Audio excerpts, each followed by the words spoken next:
Thank you. Good afternoon, everyone. I'd like to call our meeting to order for September 29th, 2025. Before proceeding to the agenda, I want to recognize that tomorrow is the National Day for Truth and Reconciliation, and that Ottawa is located on unceded territory of the Algonquin Anishinaabe Host Nation. The people of the Algonquin Anishinaabe Nation have lived on this territory for millennia. Their culture and presence have nurtured and continue to nurture this land. The Ottawa Police Service Board honors the peoples and land of the Algonquin Anishinaabe Nation.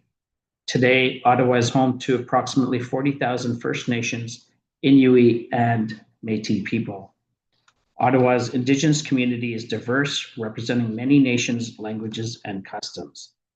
The Ottawa Police Service Board honors all First Nations, Inuit, and Métis people and their valuable past and present contributions to the land. We are currently broadcasting on Zoom and live streaming on YouTube. Should we receive any disruptions, I would ask that everyone remain patient as we work to fix and resume the meeting as soon as possible. Today, prior to this public meeting, we held our in-camera meeting. I can report the following in terms of the items considered in camera. Operational update, major events and demonstrations. The board considered this item in camera pursuant to 44(2)K of the Community Safety and Policing Act. Information that Section 8 of the Municipal Freedom of Information and Protection Act would authorize a refusal to disclose if it were contained in a record. The board received a debrief on the management of previous events that took place. No decision was taken with respect to this item. Second item, assessment upon receiving notice, Section 19. The board considered this item in camera pursuant to 44(2)K. Information that Section 8 of the Municipal Freedom of Information and Protection and Privacy Act would authorize a refusal to disclose if it were contained in a record. Pursuant to 19.5, the board assessed one request for temporary assistance made by the Chief of Police. 3 labor relations matters. The board considered these items in camera pursuant to 44D, labor relations or employee negotiations, and 44(2)B, personal matters about an identifiable individual. A decision was made regarding 2 of these labor relations matters, and no decision was taken with respect to the other. 2 legal matters. The board considered these items in camera pursuant to 44(2)E, litigation or potential litigation affecting the board, including matters before administrative tribunals, and F, advice that would be inadmissible in a court by reason of any privilege under the law of evidence, including communications necessary for that purpose. No decision was made in relation to these matters. At this time, I would move to agenda item number 2, which is a ceremonial activities and announcements. And I would ask that Grandmother Irene Campton be led in. So before we begin the meeting, we have a guest joining us under the ceremonial activities and announcements portion of the agenda. It is an honor for me to welcome and introduce Grandmother Irene Compton today, one day before the National Day for Truth and Reconciliation.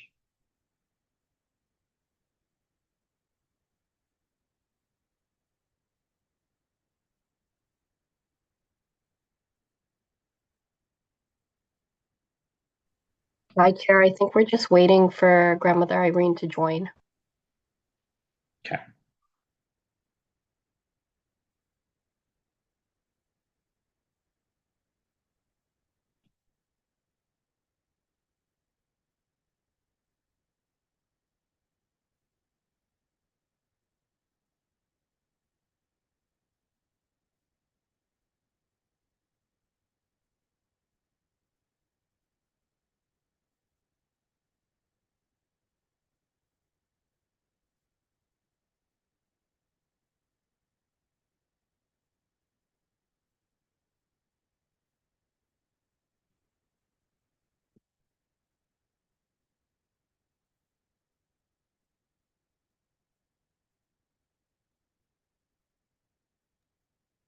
joining now, so just maybe you'll wait for a few seconds.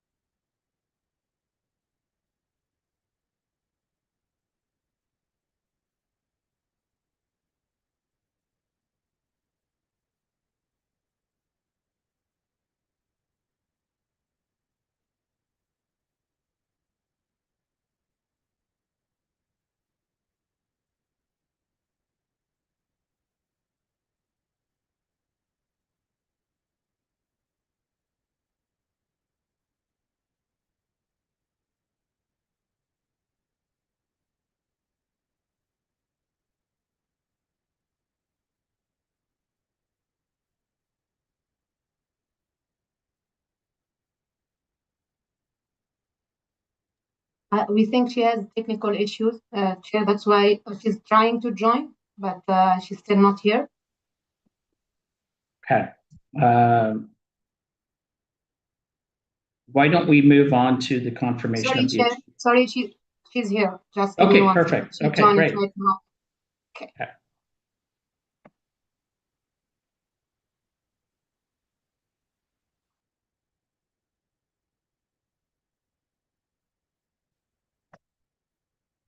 Hi, Grandmother Irene. I hope you can hear us.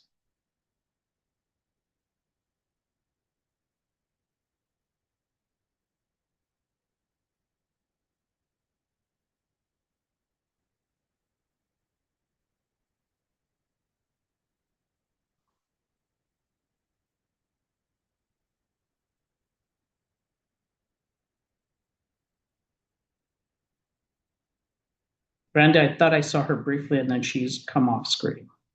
Yes, yes, it's true. She was here and then she's even not on the agenda now. So let's wait for her to rejoin again. Okay, she's trying. I can see she's trying to join from her iPhone. Okay, one second.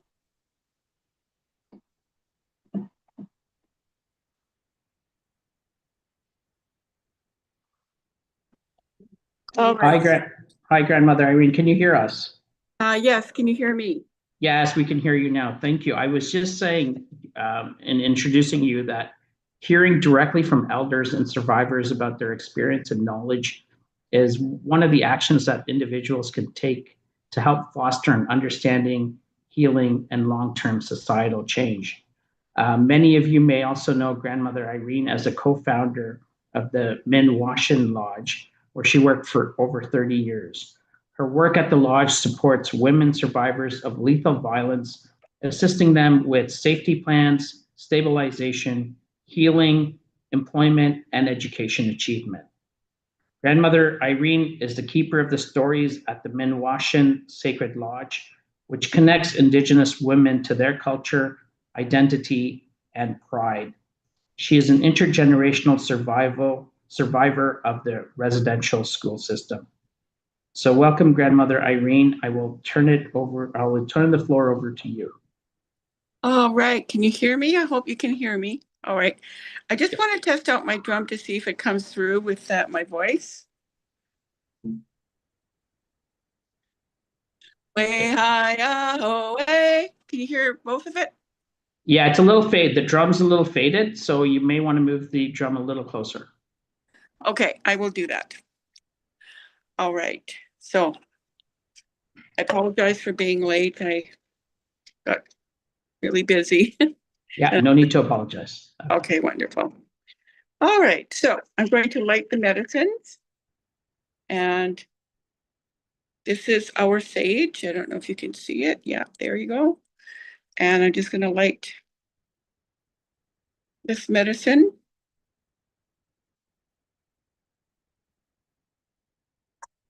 And we're going to cleanse our minds so that we can have clarity and understanding in this gathering. We're going to cleanse our ears so that we will listen with intent. And we're going to cleanse our eyes so that we can see a good future, especially for your board and the people that you serve. And we cleanse our mouth so that we be respectful to say good things to one another in this gathering. And we make that most important connection from our heart to our Creator every day. This is the most important connection that we do. And I'm going to cleanse my tummy because sometimes we can come into these gatherings and we just need to get grounded. And so we're going to take any kind of scattered energy and we're just going to ground ourselves to Mother Earth so that we can be truly present for one another. So the song I'm going to sing for you is called a welcoming song. It's and in Ojibwe, how we say welcome, we say bind again. And so we're going to invite our grandmothers in, which is grandfathers, which is Mishomis, our grandmothers, which is Nokomis, and everybody else is Nagi Wagama. So I'm going to start with 4 honor beats, 1 for each direction, and then we'll go into this beautiful song.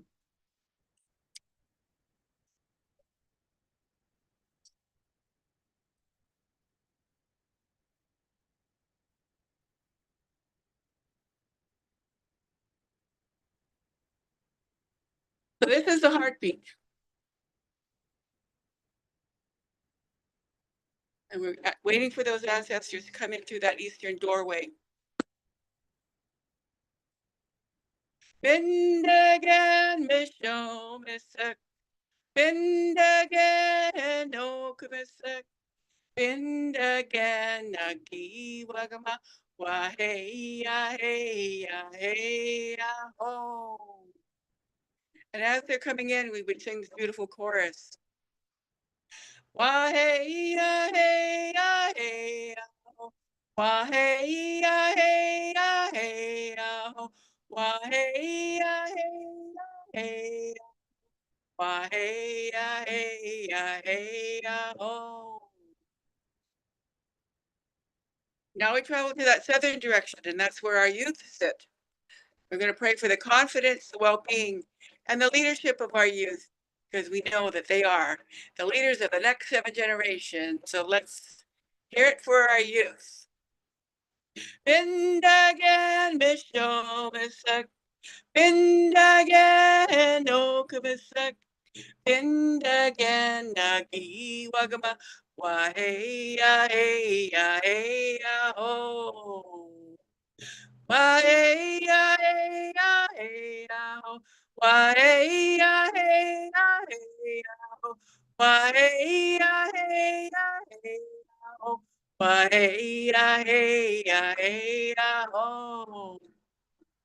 And in that western direction, we're going to ask the spirit of the bear to come into our gathering. And why we ask the spirit of the bear to come in is because the bear stands up for what is right and what is just. And the bear is good with the people. And the bear carries medicine. So let's invite Makwa into our gathering. Bindagan Mishomisak, Bindagan Okumisak, Bindagan Nagi Wagama, Waheya, heya, heya, ho. Waheya, heya, heya, ho. Waheya, heya, heya, ho. Waheya, heya, heya, ho. Waheya, heya, heya, ho. And this is our last round, so I want you to think about your own ancestors. You know who they are. They're your helpers on your earth walk. It's really important that we connect with them every day for that support. So let's sing them into this gathering. Bindagan Mishomisak, Bindagan Okumisak, Bindagan Nagi Wagama, Waheya, heya, heya, ho. Waheya, heya, heya, ho. Waheya, heya, heya. Waheya, heya, heya, ho. Waheya, heya, heya, ho. Jamie Glitch, I hope it came through. Good. Thank you very much. It did come through. Your words were so inspiring. So really appreciate this, Grandma Irene. Your words with respect to elders and your words with respect to youth and the next 7 generation leaders are truly inspiring for all of us. And just we're fortunate to have you a day before the National Day for Truth and Reconciliation, just to remind us of the importance of our history and all of our history. So thank you very much for joining us today. We really, really appreciate it. Thank you. Thank you. I'll now proceed with confirmation of the agenda. So confirmation of the agenda, it is recommended that the Ottawa Police Service Board confirm the agenda of September 29, 2025 meeting. Is the agenda confirmed? Confirmed. Confirmed. Sorry, Vice Chair Carr. I had a technical motion to bring into other business. Is that, has it been amended Sure, to reflect that? We can do it when we come to other business. You can just have them point to Perfect. raise, yeah? Yeah, perfect. Thank you. Does that work? Very- Yeah, we'll just call it, if it's just under any other business, then we'll just call it any other business. Perfect. Okay, so is the agenda confirmed? As it's Confirmed.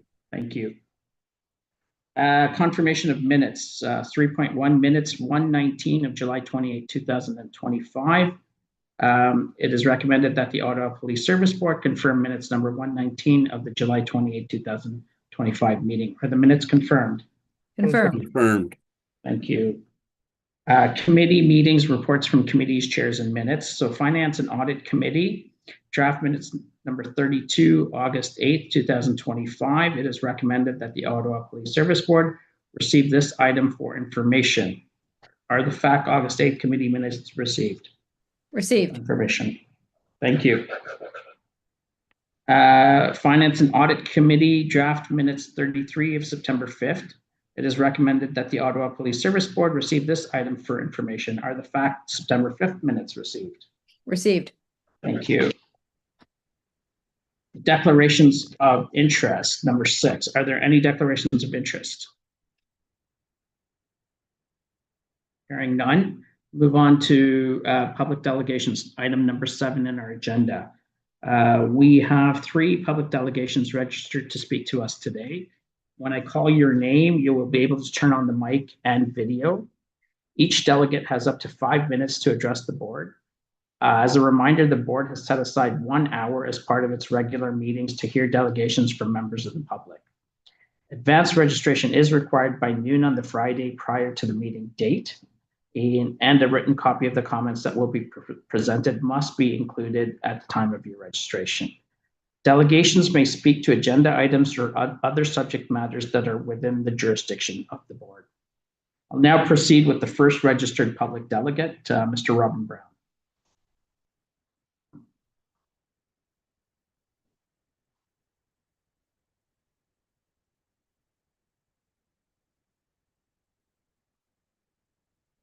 Good afternoon, Mr. Brown. Good afternoon. Can you guys hear me? We can hear you. Go ahead, Mr. Brown. Great, thanks. At a time when so many Ottawa residents are struggling to make ends meet, Mayor Sutcliffe wants you to give the police their biggest budget increase in 15 years. And he says he wants to do this because it'll make Ottawa residents safer. Really? Has the new Rideau Centre police station made the Byward Market safer?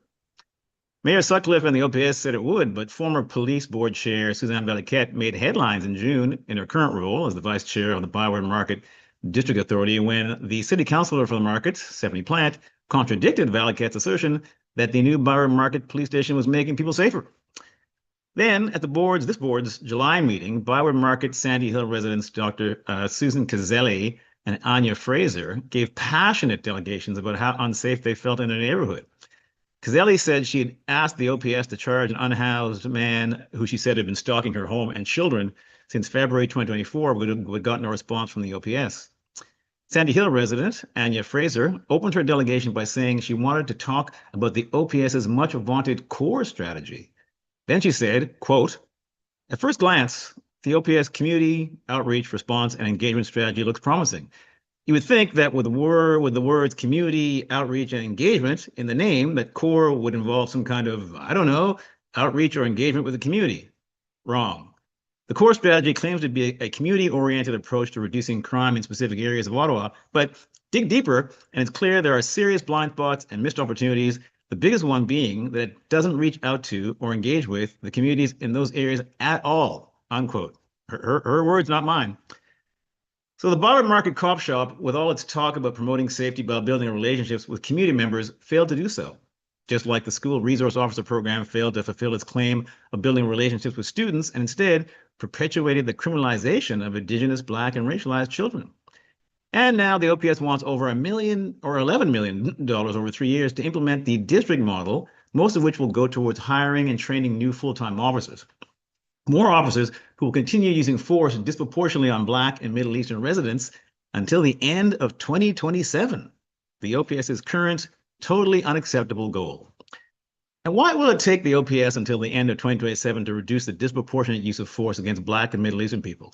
Well, it's partly because the newly appointed Community Equity Council Use of Force Review Panel will take a really long time to make recommendations, while the OPS continues to get millions of dollars each year. We suggest that the deadline for the OPS to eliminate the disproportionate use of force against Black and Middle Eastern people should be by the time the OPS tables its 2025 use of force report next year.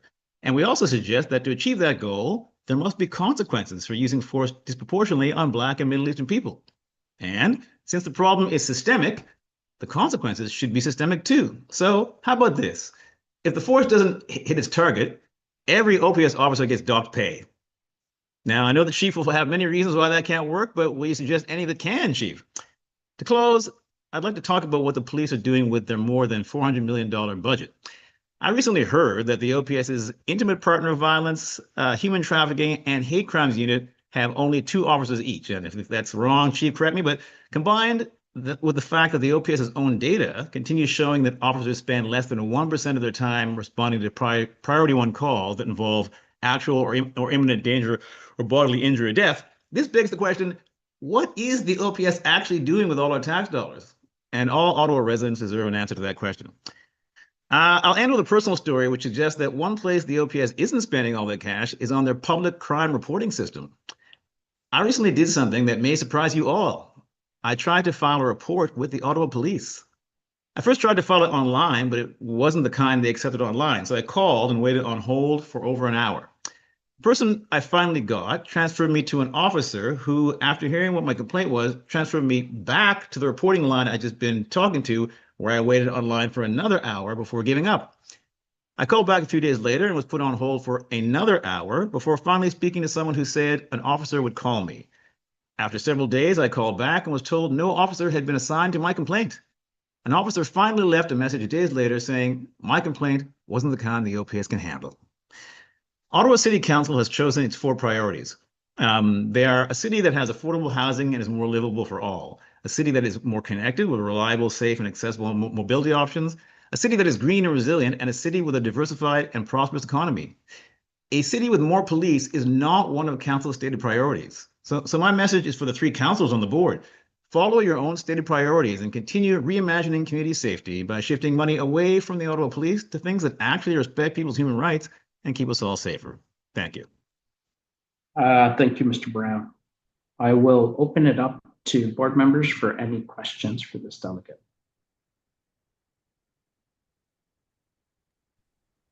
I see Vice Chair Carr. I don't have a question per se, but with respect to the reporting system, I know we've heard concerns about that previously. I believe the chief has said he would look at ways to address at least the online reporting aspect, but I might follow up with you just on terms of who you connected with in terms of reaching someone in the times on hold, if that's okay. I'll just send you an email. Is that all right? Sounds great. Yep. Okay, thanks very much. Thank you, Vice Chair. Chief Stubbs. Thank you, Chair. I don't often come in to correct Mr. Brown on some of his perspectives or bring a contrarian view, but I do want to talk about our 3 units that he did mention, of having 2 members in the intimate partner, the hate crime, and I'm sorry, what was the 3rd one? Human trafficking. Human trafficking. I'm sorry. Yeah. So the intimate partner unit has a budgeted size of 20 officers, And right now it floats a little bit on how many are in there. We try to get it to 20, but often can't. There's at least 16 or 17 in there right now. Our human trafficking has 8 members in it, and they do tremendous work. I'm really proud of that group as well too. And then of course the hate crime and bias unit. They have 3 constables and 1 sergeant budgeted for that, and I think we instead of 4, I think we have 3 right now. But whenever they need help, we make sure we get it from the other investigative sections when they get quite busy. So there is significant resources, and as you're actually going to hear in my verbal report, I think I am speaking in the intimate partner violence section. They're extremely busy. I think they're up 26% their files this year. So they're doing a lot of work, I think, and have charged over 500 people, but that's to come. Thank you, Chair. Chief. Thank you, Chief. Member Curry. Yes, thank you very much. And just so we're clear, so I did meet with Mr. Brown, and we did talk about this in terms of our budget, staffing more of our units. So, and I gave him examples of, and I think I did say intimate partner violence. The other one was cybersecurity, and the other one was fraud, where we're talking about in terms of increasing officers. Right now, my understanding was that there were very few officers, 1 or 2 in the unit, and that was part of it. So I'm just wanting to say that, you know, Mr. Brown is correct, that is generally what we've talked about. So, but if I didn't list the actual units, but I do know, like, I certainly have concerns with some of the numbers that we've been given. So I don't know if the chief has any clarification on that, because I know fraud was 1. I know cybersecurity was 1. I thought at one point the chief had indicated that the intimate partner violence unit did not have enough staff in it.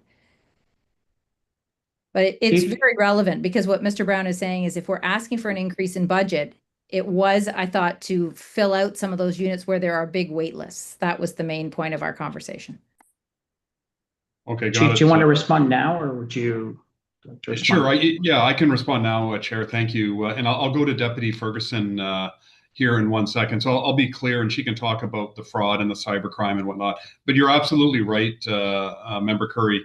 In terms of some of our units need to grow. The queues for some investigations are way too long, and I've said this publicly a number of times.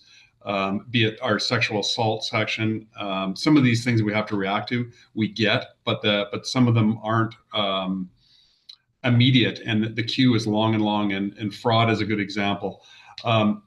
The point I wanted to make is that while they are small and they need to grow, they certainly aren't 2 in the intimate partner unit or 2 in human trafficking or in hate crime. That I certainly wanted to correct that. But the message of they need to grow certainly is something we've been talking about a long time.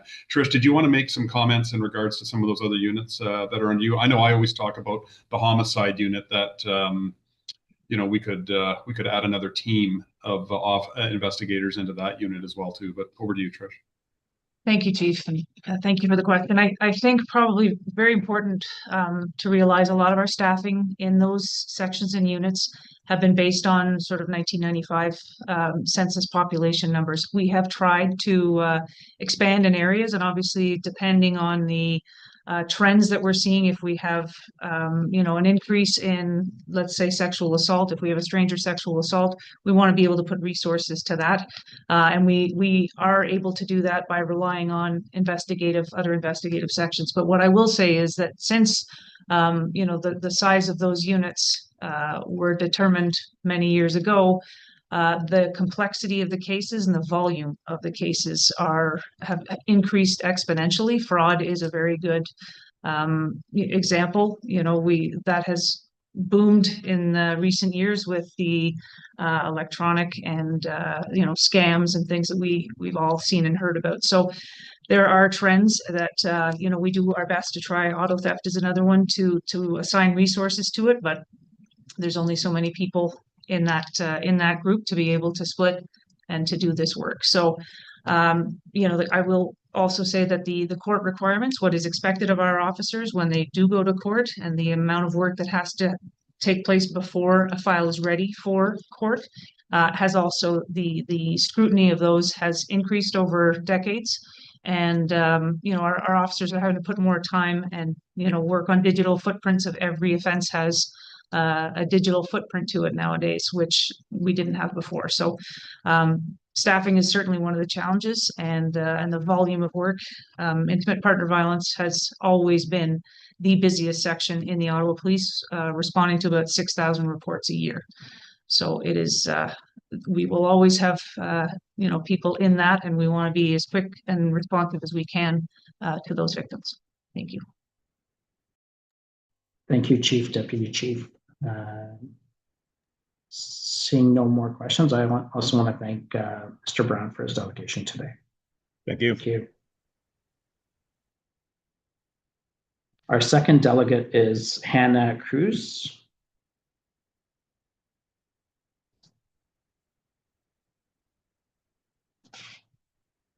Good afternoon, Hannah.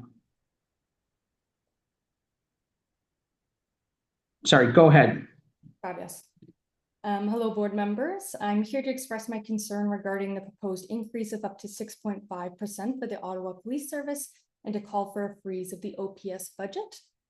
Funding for citywide tax-supported services, the library, and public health are expected to share up to 2.9% of this increase, while OPS, which is objectively responsible for fewer activities, programs, and people, is expected to have a minimum increase of 2.9% to themselves. As a reminder, public health is responsible for addressing the top population health needs, including but not limited to mental health, substance use, which are well-established issues in our community, we know this, and will likely be cited as part of the OPS's rationale for a proposed increase.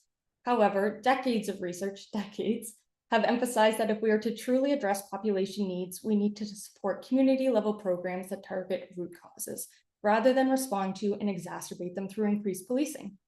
Beyond addressing these population health needs, public health share of up to 2.9% is supposed to maintain programs such as the Healthy Babies, Healthy Children program, cost-shared core programs, and the Ontario Seniors Dental Care Program, and city programs like school-based outreach.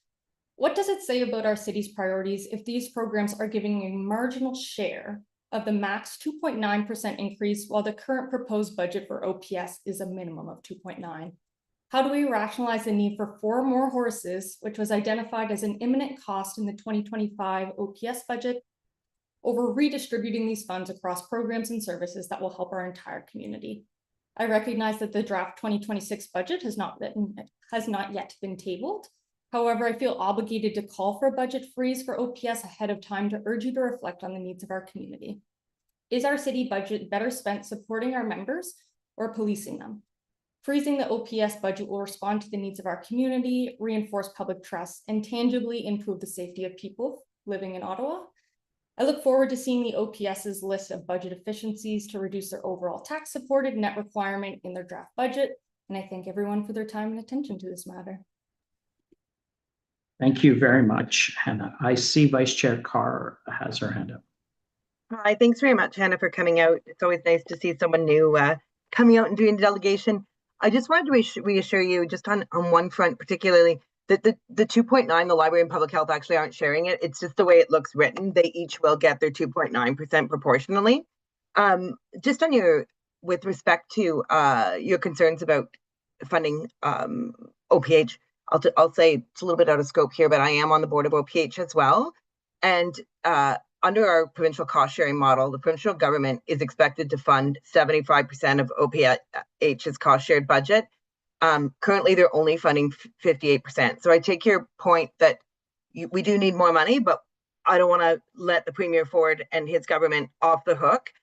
They're supposed to be funding programs like Healthy Babies, Healthy Children, Needle Exchange, Harm Reduction, 100% funded. And so of course, OPH, we don't provide the direct clinical care. And while we play that role in municipal supports and public health, our primary responsibility, the primary responsibility authority to sort of fund that clinical mental health and addiction service lies with the province. So just to let you know and reassure you, as an OPH member, I'm not happy with the current allocation that we're receiving. And but at the same time, the province, as the principal funder of treatment, clinical, and community mental health services, we need to not let up on them to fund these desperately needed programs as well. So not sure I agree we take it away from the OPS, but but we absolutely need to better fund OPH. And I might just send you a follow-up email just if you don't mind, just on some of those things, because I think we have a lot of commonalities there. So, but thank you so much for coming out. That sounds great. I look forward to it. Thank you, Vice Chair. Any other questions or comments for the delegate? If not, I just want to thank you, Hannah, for delegating. Really appreciate you coming. Thank you. And our third delegate is Councillor Hill.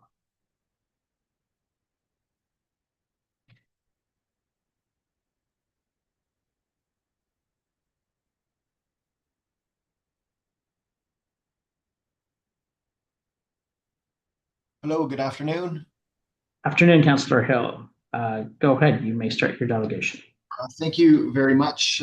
It's always good to be with you, Chair and Chief and Police Board team. And I really appreciated the welcome from our grandmother there on the eve of this Day of Truth and Reconciliation. And I also wanted to acknowledge that we are 2 days out from the Day of Atonement, Yom Kippur.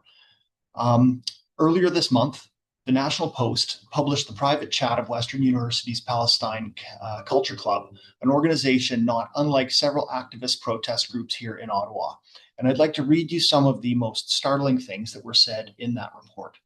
Quote, "Bro, they used to be a diaspora. They can return to being a diaspora.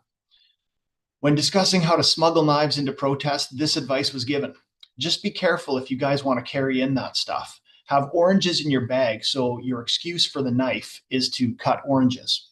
And perhaps the most revealing was this exchange. "The government are slaves to these Jews," one student wrote, prompting a fellow student to encourage others to strategically reframe their language. Quote, "Guys, this is serious. If you want to refer to them as something, refer to them as Zionists. Because if you get caught referring to them as Jews, they'll get you for anti-Semitism and ruin your life." And this isn't an exaggeration. After this reporting, how can we continue to plead ignorance about the intent of activists and organizers who have taken over our streets? I've been a broken record on the topic of needing more policing in Ottawa, and I encourage you to approve the funding necessary to do so. But if Ottawa taxpayers are going to enable the recruitment and investments that we've been arguing for, they deserve the leadership in the face of lawlessness. Unfortunately, they're not getting that from the city, and I was deeply disappointed to hear that the city prosecutors decided to drop charges this week against activists who broke our noise bylaw. What's worse is that the city claimed to have dropped the charges in the name of the public interest. When we refuse to enforce laws for fear of the courts overturning them, then we've simply sped up our arrival at the outcome that we fear. I would not be surprised if the protests this weekend are louder and more aggressive, and as radicals take the city's retreat on this issue as an excuse to push the envelope further. If the City of Ottawa will not lead, it becomes even more important for the police board and services to step into this void that we're leaving. Hate crimes against Ottawa's Jewish residents have increased by 18% since last year, even as we saw a dip for every other vulnerable group. Major celebrations like Pride are being blocked by rogue demonstrators, even as weekly protests are allowed to shut down city streets. You've heard my frustration before when demonstrators are allowed to break city ordinances or the criminal code without any repercussions. These may seem like minor infractions that can be ignored in the name of keeping the peace, but whose peace are we protecting? When we ignore law breaking at these protests, we create one standard for the majority of criminal behavior and a lower standard for Jew hatred. And we do so because it allows us to pretend that these protests are just about a brutal foreign war and not the systematic dehumanizing of a Canadian minority. Young men and women can swarm our streets, block traffic, fill the air with smoke, and call for the death of Zionists, as long as they don't say Jew. I'm not Jewish. I don't have to agonize about whether I should pass my surname to my children for fear of future persecution. I don't have to go through security at my place of worship.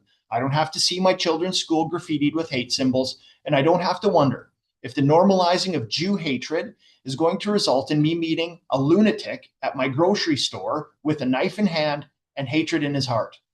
But this is the reality that our Jewish friends and neighbors live with. We've seen in other nations how this rhetoric and violence can escalate to murder and further horrors. When masked men can deploy smoke bombs on the grounds that they are gender reveal devices, or protesters illegally occupy the streets and violate noise bylaws while spewing hate, we make clear that breaking the law in front of the OPS and bylaw officers is acceptable if that lawlessness is directed towards Jews. We should not be surprised when the violent and deranged make that same interpretation. We're not responsible for the actions of the worst of us, but we are responsible for the culture that we create. I recognize that there's a risk to policing a protest that could quickly turn into a mob. But when we choose to avoid risk, as the City of Ottawa recently has, it means that someone more vulnerable will have to face that risk instead. You have my support for a budget that empowers our police to enforce the law. Thank you. Thank you, Councillor Hill. I see we have Member DeRoche for a comment. Yeah, thank you very much, Mr. Chairman, and thank you very much, Councillor Hill, for your delegation today. And I think you've raised a number of valid points on the need for lawful protest versus mob rule. And I hope that the chief will be able to address some of those in the chief's report when it comes later in the meeting. I do want to pick up on some points. Councillor, you've been a great champion of the South District policing model, as well as the new station that's under construction in the south of the city, and I thank you for that. I'd like to hear from you what you're hearing in your community in terms of the resources that are needed for the police, given the conversations that we're going to be having about budget. Thank you very much, Member DeRoche. I appreciate the question. Certainly, what I've been hearing is a concern about retail theft in Barrhaven. I've been hearing a lot of theft about vehicle thefts and stunt racing. Those are the big ones that I routinely hear about. I've heard a great deal of support for the South District policing model, which will increase the number of uniformed officers in the area, because yes, having a police cruiser more regularly seen in RioCan or in front of Walmart will detract from opportunity thefts that we see from youth and non-organized crime type folks. And I can't say enough about the fact that Barrhaven wants to see more policing. We're excited about the South policing facility that's going to be coming online, and we are supportive of the police budget. I appreciate that, because I'm hearing the same thing in my community. When you describe kind of the needs are in the community, it's not consistent with having a budget that rolls back the police budget or freezes it, which would result basically in a rollback given the wage increases we've seen. So I thank you again for the delegation, and obviously more conversations to happen as the budget progresses through the process that we have. Thank you. Thank you. Any questions or comments from other members? Chief, I know Member DeRoche mentioned hearing from you and potentially in your verbal. Do you want to address any issues now, or would you just like to wait till your verbal? You know, I am speaking a little bit about this topic in my verbal. I'm not sure if it's specifically pointed towards what Councillor Hill or what Member DeRoche is looking for, but certainly, you know, Councillor Hill's comments, you know, I know largely what, you know, he's talking about. I have spoken with him about some of his concerns as well too. And, you know, our members, you know, have, you know, arrested and charged a number of protesters, you know, in the last couple of years. A lot of hate crime as well too, charges, be it when the victim is Muslim, the victim is Jewish as well too. They are trying to balance, again, that, you know, that is something that's in my verbal report. You know, when we're managing these things, it's balancing the right to free speech with keeping everybody safe, and that's the protesters safe, the community safe around them as well too. It's difficult. Our team has a challenging job, and largely they do a really good job. There's always woulda, coulda, shouldas, but for the most part, they do accomplish their goals. But you know, again, we have to keep good relationships with everybody that's involved. Our police liaison team is constantly connecting with groups to try to guide them, you know, through a safe event. And that happens most of the time, but sometimes they refuse to talk to us, and then it's a bit problematic, and then we have to respond appropriately. Thank you, Chief. That would conclude our delegation portion of the meeting. There's no more questions. Thank you. Thank you, Councillor Hill. Our agenda item 8 is inquiries. Are there any inquiries? Did we lose our the vice chair?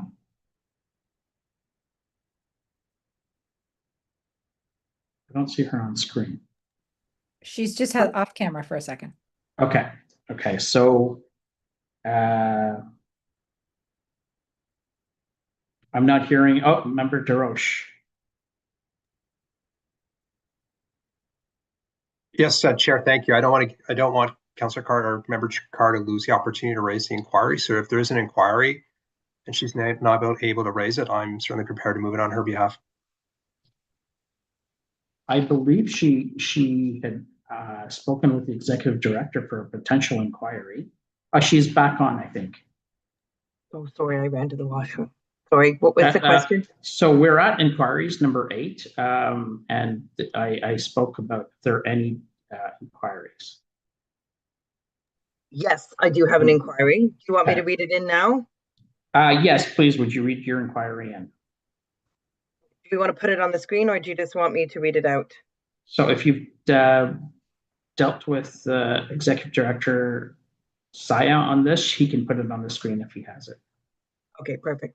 And again, sorry, I just ran out quickly. It's with respect to the encampment response issue that was talked about in a city committee this week. So the inquiry is, whereas collaborative encampment responses involve multiple partners and the OPS posture has interagency implications, whereas at a recent community services committee meeting, city staff advised that the municipal service standard for clearing encampments of 5 to 6 business days is not consistently achieved, citing the availability of Ottawa police service resources as a contributing factor and increasing encampment volumes, whereas members of the community have raised concerns about timely, safe, and compassionate responses to encampments, and the board was not previously apprised of the specific OPS resourcing constraints impacting the city's encampment workflow, whereas the board is responsible for ensuring adequate and effective police services, setting priorities, and reviewing and approving the annual police budget, and therefore requires specific information to evaluate 2026 budget options related to this pressure.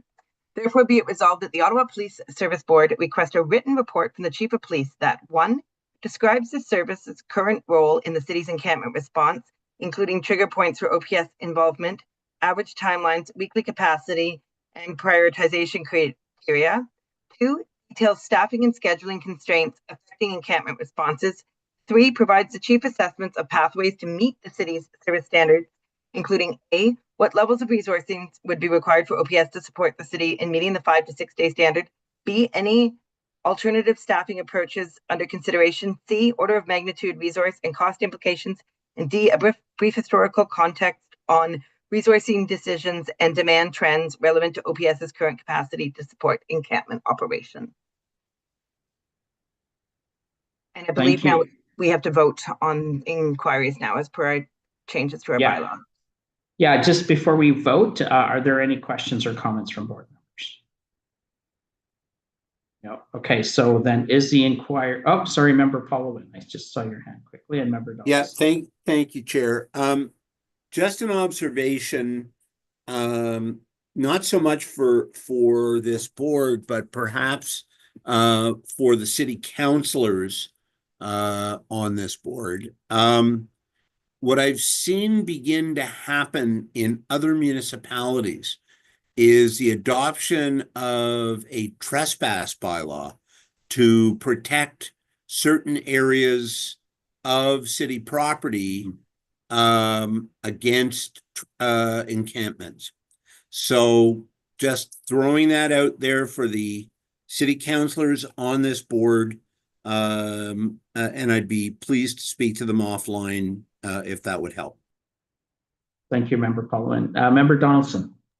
So first of all, I'm in favor of this inquiry, but I do have a question related to the reference when the board was made aware this inquiry was coming forward. We were referenced back to a news article And I'm just wondering, although this deals specifically with the OPS's involvement, and I know the vice chair is also on the committee that originally heard the concerns, is there any additional activity taking place to look at the other resources and individuals involved in dealing with clearing encampments other than this inquiry to the police?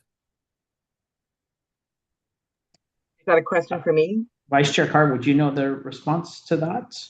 I mean, our jurisdiction, go ahead. Yeah, our jurisdiction is the OPS, and that was what was specifically given as a reason for the delay in the clearing of encampments for reasons of public health, public safety, etc., was the OPS. They didn't discuss any other resources as impacting that removal response. They specifically said several times that it was a lack of Ottawa Police Services personnel that was preventing the clearing. And they explained that they had to have the OPS there. I actually didn't know that, but that they had to have the OPS there because of a situation that arose, I believe it was in British Columbia, where an RCMP officer was it killed, and so they can't do the clearing without the OPS, was my understanding. Yeah. But no other resources were mentioned. Like it is a number of different city teams and outreach services that attend, but they didn't mention resourcing issues with any of the other teams. Is that Member Donaldson? Are you okay? Sorry, my audio may not have come through. I said thank you on this. Thank you. Okay, great. Sorry. Member Paulowin, is that a legacy hand or are you? Yeah, okay. Okay, if there's no further questions, is the inquiry carried? Carried. Carried. Thank you.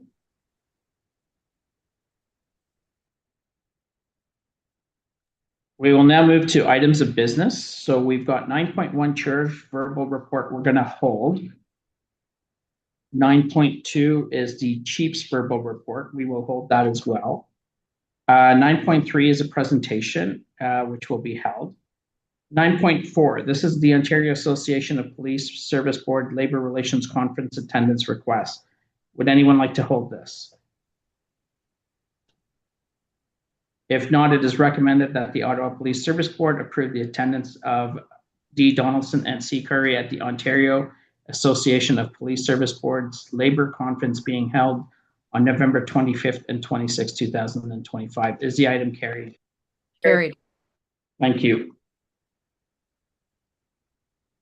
We're holding 9.5 on the budget directions and table. 9.6 is the new professional development center facility. Would anyone like to hold this? I just have a very quick question. So hold, or we're Unless good to hold? Can it be answered just now, you think? Well, you know what? I'll just be quick when we Hold. get to it. Okay. We'll hold. Okay, 9.7, appointment and reappointment of special constables.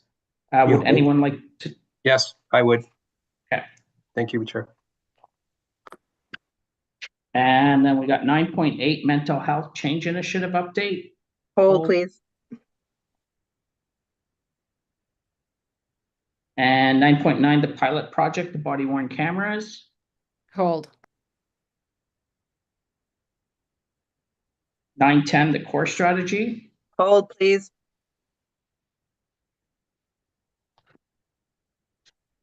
The financial status report. This is 9/11 financial status report, second quarter 2025. Hold. Quick question.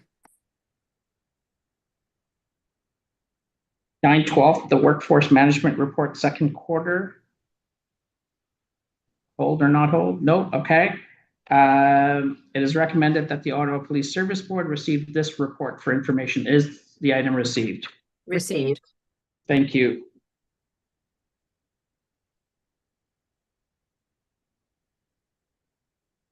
Uh, 9.13, performance report, second quarter. Would anyone like to hold? Hold. 9.14, the report on the SIU investigation 16 OCD 193. No one wants to hold. So if it is recommended that the Ottawa Police Service Board receive this report for information, is the item received? Received. Thank you. 9.15, report on the SIU investigation unit 25-OCI 024. Hold or not hold? Seeing none, it is recommended that the Ottawa Police Service Board receive this report for information. Is the item received? Received. Received. Thank you. 9.16, these are the consent agenda items. Would anyone like these to be pulled? No. Is the consent agenda item carried? Carried. Carried. Thank you. 9.17, outstanding board inquiries, motions, and directions. Anyone want this held? No. It is recommended that the Ottawa Police Service Board receive this report for information. Is the item received? Received. Received. And letters of commendation, we will hold as per regular. And yeah, so we'll go back to the agenda.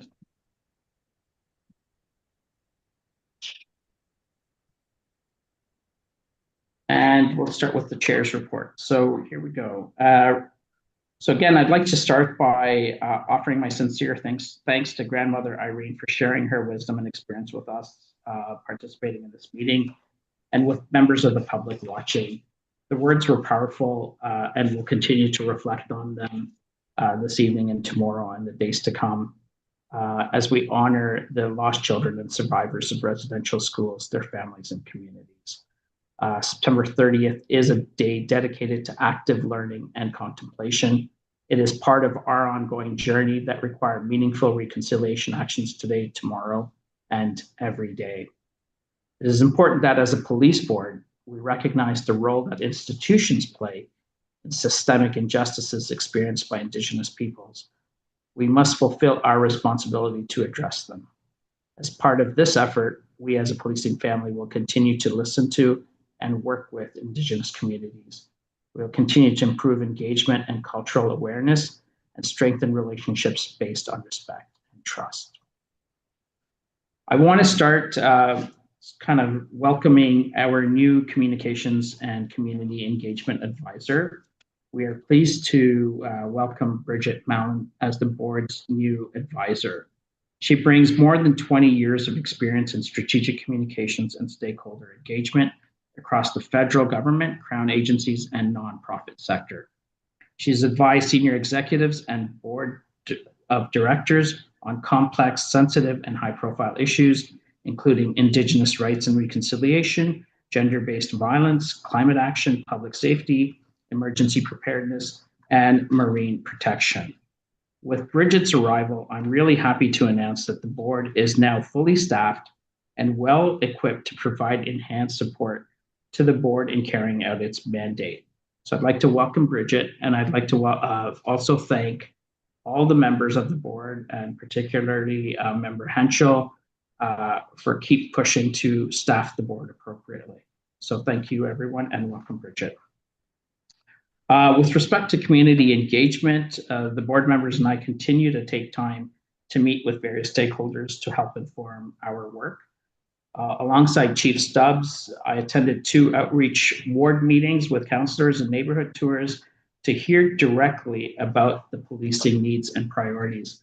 I expect the chief and team will identify common themes across the wards and report back to the board. I also attended a meeting with the Chinatown BIA with the chief, where we also heard their concerns. On August 27th, members Paulwin, Donaldson, DeRoche, and Vice Chair Carr and I had the honor of attending the new recruit badge ceremony. On September 5th, myself, Vice Chair Carr, Member Donaldson, and Executive Director Saye attended the Ottawa Police Association's annual reunion dinner, an event that brings together retired and active members. And Member Donaldson represented the board at the Torch Run for Special Olympic events on September 19th and the Cuts for Kids event in August. Vice Chair Carr also attended the OAPSB Zone 2 meeting in Hawkesbury this month, where board members from across Eastern Ontario have a chance to connect and collaborate. Along with Chief Stubbs and President Cox, I had the privilege to represent the board this past Friday at the Ontario Police College facility in Cornwall with Minister Kersner as he announced a new intake of students that would be completing basic constable training, including 48 new Ottawa recruits. This was an important milestone. For the first time, the Ontario Police College is running 2 simultaneous intakes, one at the college in Aylmer, Ontario, and the other right here in Eastern Ontario at the Development Centre in Cornwall. I would like to thank Mr. Kersner for his leadership and Vice Chair Carr and Chief Stubbs for their advocacy in favor of additional training capacity in Eastern Ontario. And lastly, on Sunday, Vice Chair Carr, members Curry, DeRoche, and I attended the 48th Annual Canadian Police and Peace Officers National Memorial Service on Parliament Hill. Just moving on to conferences, board members and I had the opportunity to attend the conference of the Canadian Association of Chiefs of Police and the Canadian Association of Police Governance in Victoria. As a board, it is important that we attend these national policing conferences to ensure that the board is current on legislative changes and best practices nationwide. I was pleased to share some of Ottawa's successes as part of a panel at the Police Governance Conference with Chief Stubbs and Matthew Cox, president of the Ottawa Police Association. We were asked to speak because of the tangible and remarkable progress our organizations have made in just a few years in creating a collaborative, respectful relationship. I wanted to ask member Executive Director Saye if it would be an opportune time to maybe show the video that was presented or not.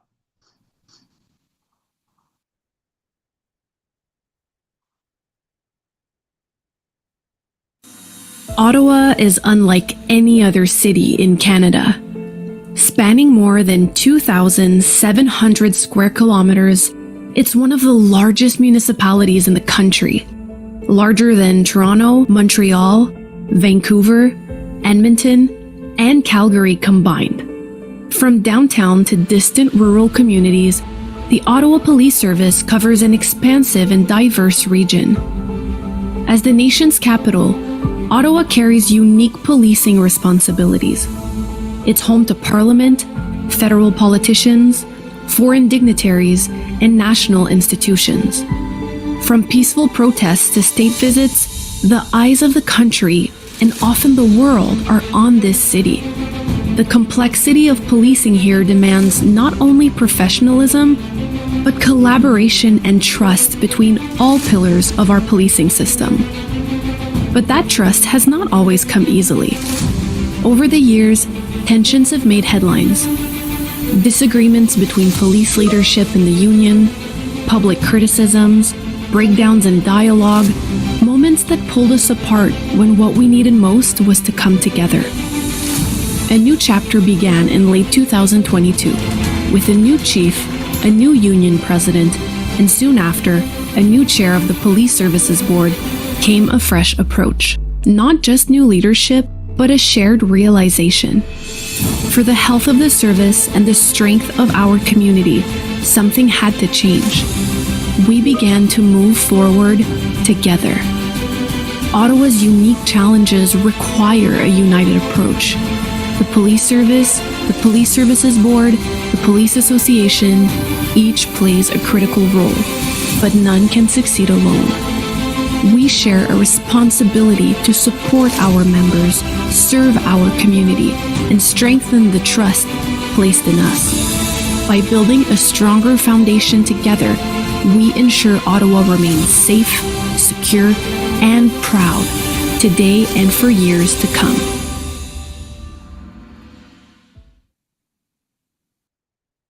So that was the video that was shared at the Victoria Conference.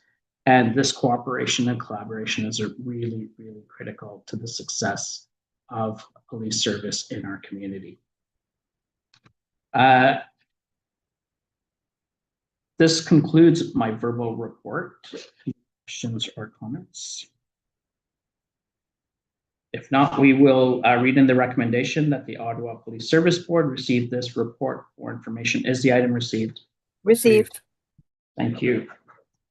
Chief's verbal report, item number 9.2. We will turn it over to the chief. Thank you, Chair. Good afternoon, bonjour à tous. It's been a few months since we had a meeting, so I do have a few things to say, but I'll get through this as quick as I can. But first, I want to thank Grandmother Irene for opening today's meeting. I've met her numerous times in my time here. She's a great lady. I'm glad that the board invited her on the eve of National Day for Truth and Reconciliation. You know, the word reconciliation is different for everybody, that definition, if you will, but here at the OPS, a key part of our definition is working in collaboration with the Algonquin Anishinaabe. It's working in collaboration with the Indigenous communities here in Ottawa. We value the partnerships that we've built, and we're dedicated to strengthening those relationships through respect, trust, and collaboration. As the chair mentioned yesterday, marked the 48th Canadian Police and Peace Officers Memorial on Parliament Hill. We had a great turnout of officers from around the country and of our OPS members, both marching and those that worked to keep the event secure and manage the traffic. And I do want to thank all the board members who were able to join us. And also a member of DeRoche, you also came to the event on Saturday to welcome the riders and the runners who arrived on the Hill after a grueling week of traveling north from the GTA to Ottawa.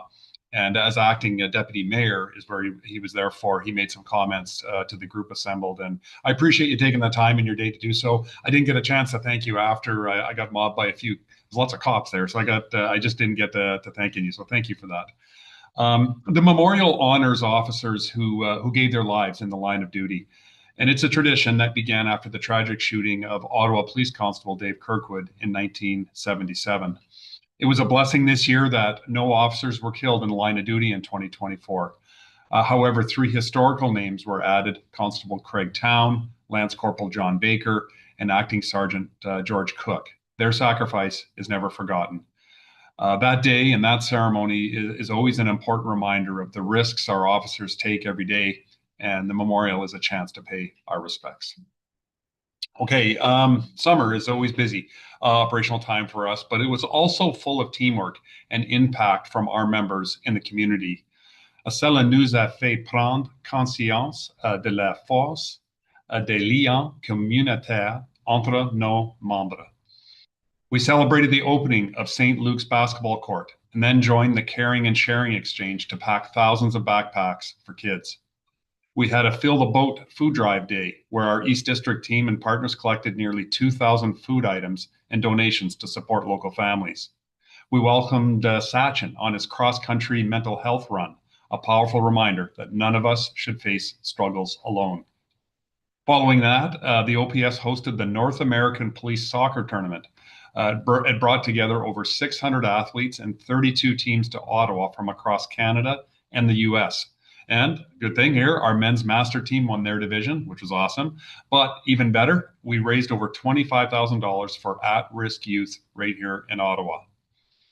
We had another successful Cuts for Kids event that saw Black youth in this city get a free haircut before school and also play in a basketball tournament. I tell you, it's my favorite event. It's the 3rd annual. Our members also joined local law enforcement partners, Special Olympians, and community members for this year's Torch Run. The run started at our headquarters here and made its way through the downtown. And of course, the highlight was running alongside Special Olympians whose determination they inspire all of us. And I do want to mention, through all these events, and the chair mentioned it in his comments as well, it's great to see the members of the board at many of these events. Okay, to demonstrations and events. It was a busy summer for us. In regards to major events, of course, we had Canada Day to Ironman, to the Pride Parade, to the Labor Day March, to the Army Run, to this past weekend's Police Memorial, just to name a few events. And of course, our team got it done. There were many, many protests as well. For example, when Parliament sat last week on September 15th, week before, for the next 8 days, we had 14 protests to manage. It's a lot of work. And again, as I mentioned, ensuring the right to free speech and keeping everyone safe. Looking ahead, the team is already preparing for several high-profile events this fall, including the Panda Games in a couple weeks, or I think next weekend. I want to take a moment to recognize the officers and everyone involved in planning and organizing these events. Your work doesn't just happen on the day. It takes hours of preparation, coordination, and teamwork to make sure these events are safe and orderly. So must-see. Thank you very much. The tickets for our 14th annual Ottawa Police Gala are now available. It's taking place on Saturday, November 8th at Rogers Centre. It's always a great night, dinner, dancing, and a chance to connect with the community. This year, we're supporting two amazing organizations, the Dave Smith Youth Treatment Center and the Capital Prosperity Foundation. The Dave Smith Center, well known, does incredible work helping young people who are facing substance abuse challenges. The Capital Prosperity Foundation, we've worked with them a number of times. They create opportunities for vulnerable and marginalized groups. And the goal is to raise funds to support both of these important causes. Every dollar raised will go to these organizations to make a real difference here in Ottawa. It sells out quickly, so make sure you grab your ticket soon. And thank you for your support. Merci pour votre soutien. And I look forward to seeing you all there and having a great night. I want to make a comment on an event in 2022, Maryville Road. It's the East Way tank explosion. After a thorough 2.5-year investigation, charges have now been laid. Neil Green has been charged with 6 counts of criminal negligence causing death, 1 count of criminal negligence causing bodily harm. This was a tragic event that took 6 lives and seriously injured another. Our thoughts remain with the families, friends, and the colleagues of those affected. The work of our dedicated investigators over the past few years has been meticulous and focused, and I want to acknowledge their dedication to uncovering the facts. I'll talk a little bit about the downtown core here. It's a hot topic here. Last week, I had the chance to take part in a real good discussion at the Ottawa Board of Trade about the health of the downtown core. This area means a lot to Ottawa, and we know that certain areas are struggling right now. We're seeing the ongoing impacts of homelessness, mental health and addiction, causing some crime and disorder. And these challenges, they're just not in the market anymore. They're spreading to other parts of the city too. And I can tell you, as a police service, we're stepping up, and we've got numerous really new and old programs to assist with this issue. And I'm going to go through a couple of them really quickly, just so everybody has a bit of an idea of the number of things that we're doing down there. Number one, CamSafe. This is where people can register with us so we can secure camera footage when investigating specific incidents. So if they have a camera, they register with us and we can contact them if something happens in that area. Very popular. A lot of people are registering. It's a great thing. The core program, it's on today's agenda. I won't talk much about that. We have a lot in the past, but that is still got various parts that are working in the Byward market. Our neighborhood community and community policing officers are engaged in priority areas. They're on foot, they're on bikes. Our frontline members, they have initiated a program, and it's called Safer Neighborhoods Action Plan. The acronym is SNAP. And they're now making proactive foot patrols in key areas when they have some time. They're allotting some time in their shift to do this. The pilot was conducted in Chinatown, Chair, soon after we had a discussion with the president of the BIA that you were at. It's received very positive feedback from the business owners and the BIA as well. We still have the Market Safe program to suppress violence during late night bar hours. We're working closely with our city partners and community groups to make sure our responses are coordinated and focused, and that also includes joint patrols on the streets with these partners. We're doing more work through crime prevention, through environmental design, working with business owners to ensure their lighting, adjusting access, and looking at how the built environment can help reduce crime and make people feel safer. Another program that's building is the agent status program that allows police to remove unwanted persons that are in businesses without getting the consent from the owners each time. And that's like I said, starting to build. Of course, we have our parliamentary district that has been there for just about a year now, increasing the number of members in that district area, but it's also in the downtown core, stretching south into Queen Street, and of course, from the Supreme Court over to the Senate. In the next few weeks, our mounted unit will be deployed now into protests and events. Before they were just going to community events. The horses are not just a strong deterrent to disorder and protests, they're also a great way for us to connect with residents. the businesses, and visitors. Lastly, I want to talk about a targeted enforcement project. We do this periodically on drug traffickers and prolific offenders. We launched Operation Robin Hood, where officers worked with the Rideau Center Security in response to a number of targeted thefts at stores in their center. 3 individuals were charged with multiple thefts and breaches, and they were responsible for over $75,000 worth of theft in recent months. So with all this, we have a lot of programs, a lot of initiatives ongoing. But the downtown core, it's a very complex area. It requires many agencies and the public to manage the various issues. I'm convinced that most are focused on improving the conditions in the downtown core. It's not all negative. There are improvements in some areas, as we've seen in our own targeted hotspot areas in the core program that is in our report. But look, we are committed to doing everything we can to help both the vulnerable population and, of course, making the area safer. I'll switch to some hate crime. Look, the city has faced some serious hate-motivated incidents recently.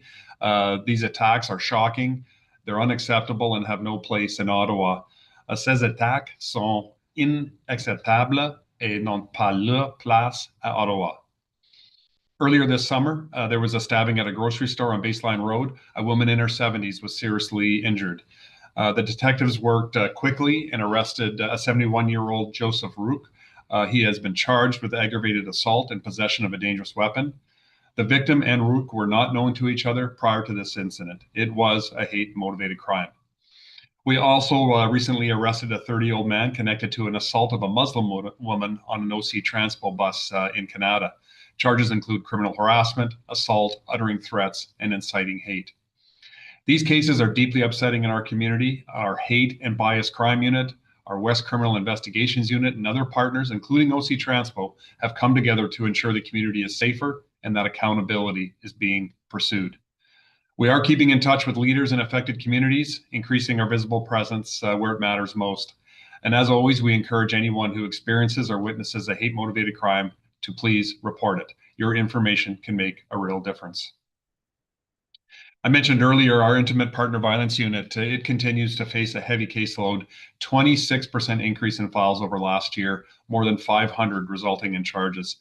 Their work spans from mischief to attempted murder, and though it often goes unseen, their relentless commitment to victims reflects our service's deep compassion and dedication to ending gender-based violence. This year, we launched a new pilot, victim choice reporting, to reduce wait times for survivors of crimes against women. Instead of waiting nearly 2 hours, victims can now make reports in about 30 minutes. And already more than 300 calls have been handled, and 91% of participants want the program to become permanent.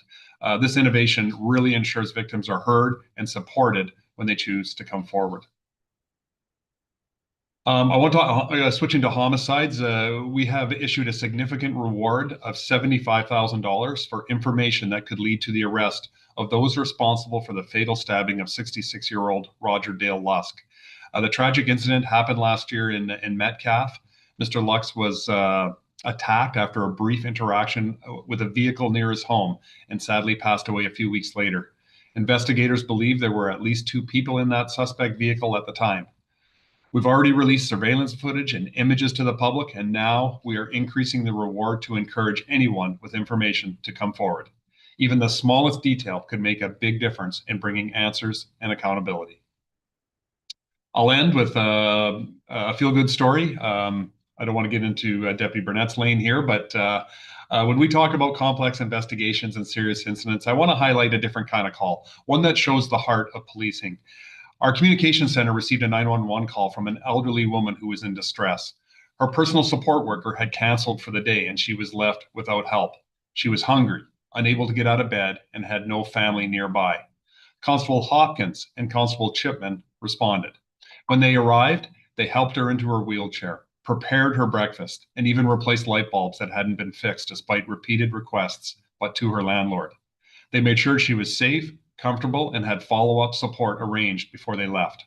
For these officers, it's just part of their job, but for the woman, it made a real difference. Policing isn't only about responding to crime. It's about being there for the community, helping people when they need it, and ensuring dignity and safety. And this call, that shows sometimes the biggest impact comes from the smallest acts of service.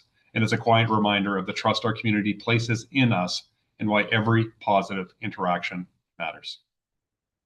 Thank you, Chair. That's the end of my report. I know it was a bit long, but like I said, it's been a few months. So back to you. Thank you. Thank you. And we do have some questions. So Vice Chair Carr, and then I'll go to Member DeRoche and then Member Pollitt.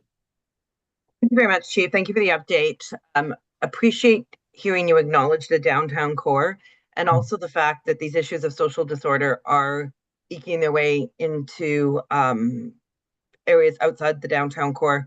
I know you certainly accompanied me this year on a tour where had you meet with shop owners who were experiencing this in their community. And I will say that after that meeting, there was a positive response to that community.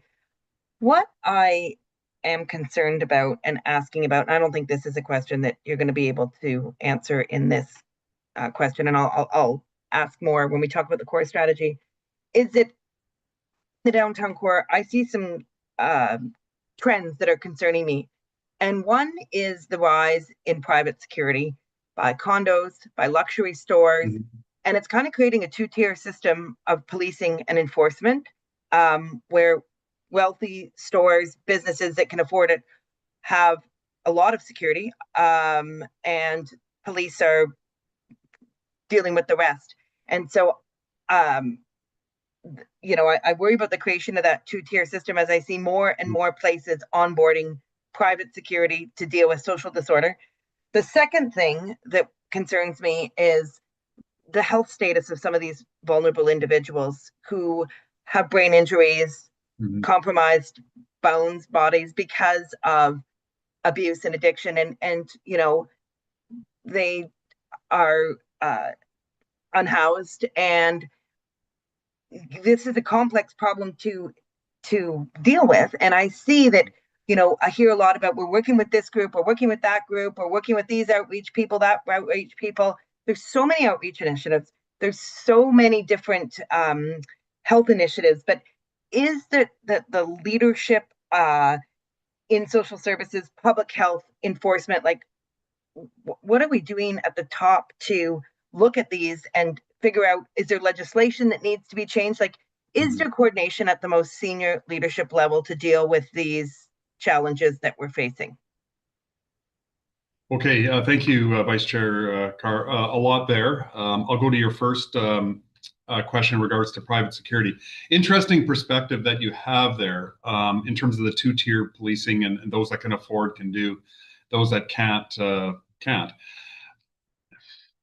You know, and you know, you just sort of brought that on me, so I was just ruminating with it in my brain as you asked. But I think it is a good thing if it makes their particular area, be it a condo, be it a business, it makes their employees and the customers more safe. That's good.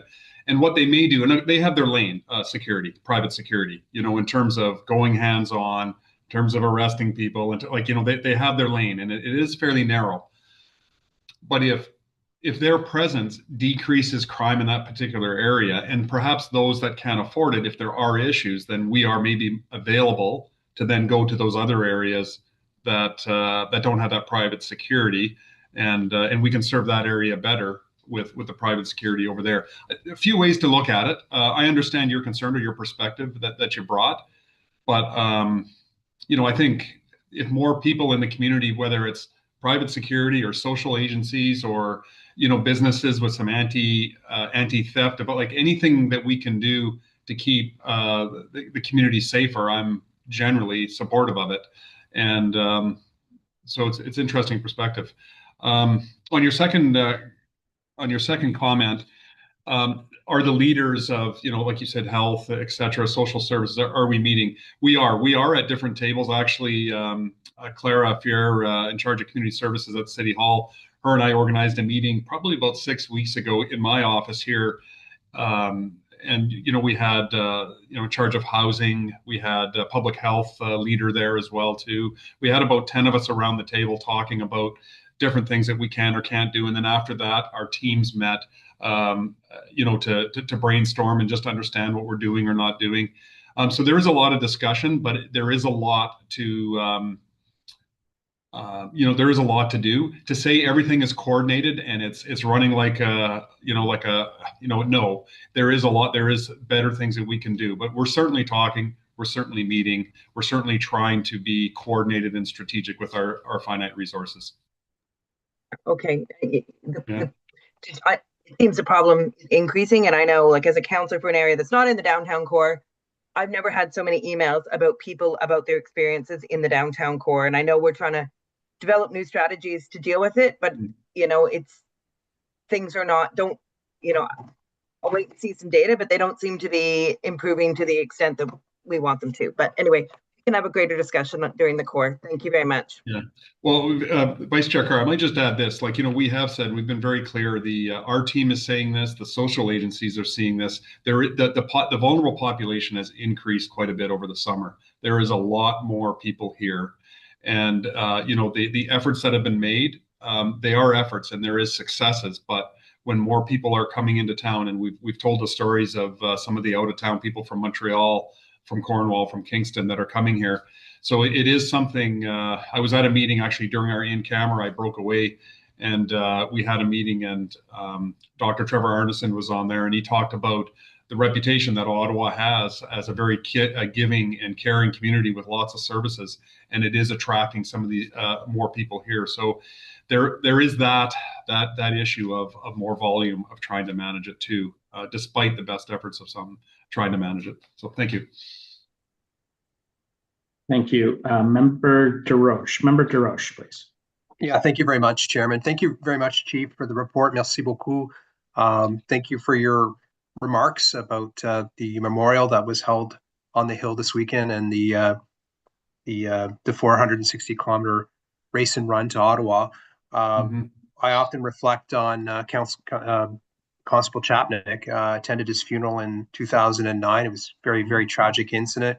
And I think often of the family that continues to pay that price of that great loss. And it reminds us all, I think, of the great dangers that your team faced. So I wish everyone the best, and it is important to remember as we did this weekend. I wanted to pick up on some points Councillor Hill raised and give you an opportunity to respond a little further. What is your message to protesters planning to come to the city of Ottawa? We do a good job, I think, in our social media saying that you have constitutional rights and charter rights to come and protest, but there are limits, reasonable limits to that. And I think the residents of certainly the core of the city, the businesses, the people that are affected if they're using transit that travel through that part of the city, I think they are tolerant of protests, lawful protests, but it comes with limits. And if you could just state clearly for us today your message to protesters that it is not going to be without limits if they come to the city of Ottawa to protest. Yeah, thank you, Member DeRoche. It is a bit of a discussion too in terms of when a protest is in town here and it's locals, if you will, or if they do, because you mentioned if they come here, if they come from out of town. That is too, it's problematic for us as well too when they are out of town because we don't have the relationships necessarily established and the communication, and they're coming here to make their point and leave town, and sometimes that can be problematic. But our message is simply this: we want to engage with you and we want to talk to you about what you want to do so we can help you have a successful, safe event. And in terms of what that means, it means three things: it's legal, it's peaceful, and it's safe. Those are our three goals for every protest. And if you as protest organizers work with us, we can together achieve those three things. And that is our expectation of anyone who wants to have a protest. That's not always achieved in terms of getting cooperation for them, but that's absolutely what our message is. We're the national capital, as you know, and we do attract a lot of issues, a lot of protests. We've had a lot of embassy protests in the last couple of weeks, different. I'll just give you an example. There was some issues in the Philippines. There was a lot of protests based on some issues over there. So we had the Filipino community had a protest. We had some. We're at the Cuban embassy. We're all over the place dealing with these different issues that we're trying to understand as well too as they unfold. But the key thing is that we know where we are. We're in the national capital, and people are coming here and they want to be heard. And we've had delegates come here, I think perhaps before you were on the board, Member Darush, in terms of stating that the streets should be the voice where people can be heard in the nation's capital. We have to allow the streets. And this was from a well-respected lawyer in town who had that perspective. We've had others that come here that say we need to be less restrictive on allowing people to be heard again in the national capital. So there is competing balances of what we should do or not do. We try to find that balance. I think the team overall does an extraordinary job based on the bandwidth, the frequency of having to reload, deal with one, move on to the next, deal with one, move on to the next, be it an event or a protest. They just keep going and going. And sometimes it doesn't go as well as we want. There is no doubt. And Councillor Hill, who is very passionate about some of these topics, I respect him a great deal in terms of his perspectives. Sometimes they don't go well. And we have some woulda, coulda, shoulda on some of our stuff. But there is a lot of operational decisions made at the moment, and there is discretion that's applied at times.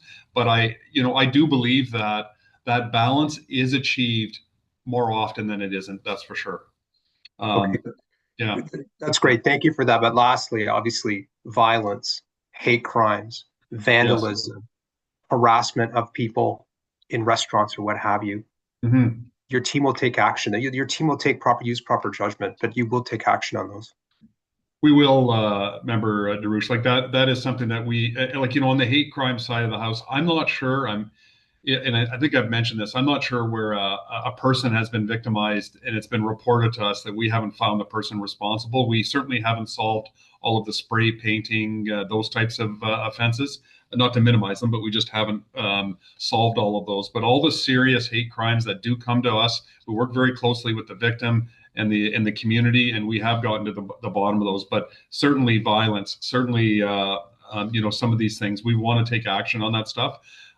Some of it is very offensive, and there's no crime there, and that's where some of the balance is. It's lawful, but it's offensive, and that's where some of the balance is. What some things appear aren't always, but I've seen time and time again where we do hold people accountable when they cross that line. Thank you. Those are all my questions. Thank you very much, Chief. Thank you, Member Darush, Chief. Member Palawin. Thank you, Chair. Chief, I won't keep you long. I will offer you carefully a comment on the well-respected lawyer that you quoted, okay? That well-respected lawyer is well known for having a specific iron in the fire, and that's as far as I will go. So just be careful following that advice. The thing I was going to tell you, a little more lighthearted, the incident at the Loblaws on Baseline Road, I can tell you it's very near my house. It's where my wife and I shop. And the victim is a good friend. On the day that media reports first started to hit, I predicted, and I think I sent a note out to the board at the time, was that the thing she was going to object to the most was being referred to as elderly. Just for the sake of clarification, when the stabbing took place, she was 69. She has since turned 70, but she was 69 years old. Physically, she's coming along well. It's going to be a while before emotionally she gets over this. But, I do want to commend the service on how quickly it moved and how quickly an arrest was made, because the victim was identifiably Jewish, She was not in the kosher section of the grocery store. She was actually in the produce section. But she wears a Star of David, as do I, and she wears it all the time. I've known her most of my life, and so I was gratified that the police service moved as quickly as it did. And thank you. Thank you, Member Paulowin. I'll go. Maybe I'll address the lady that was the victim of the Loblaws, and I think in my remarks I did say elderly as well too. So I should know better. Somebody accused me. They said to me the other day that if you're a chief, you must be at least 60 years old, and I found that a bit disturbing to hear. So I understand her sensitivities to being called elderly, but I'm very glad to hear Member Paulowin that she's doing okay, and I know it will take her some time to recover mentally and physically. But thank you for those comments. And I just want to be clear in terms of the lawyer that I mentioned. We receive, I, as the police chief and our team receive a lot of advice and perspectives from different people. I absorb all of them and listen to all the perspectives, but may or may not follow them or go along with them. But I certainly listen. So thanks for that. Appreciate that. Thank you, Chair. Thank you. Vice Chair Carr. Sorry, you're on mute.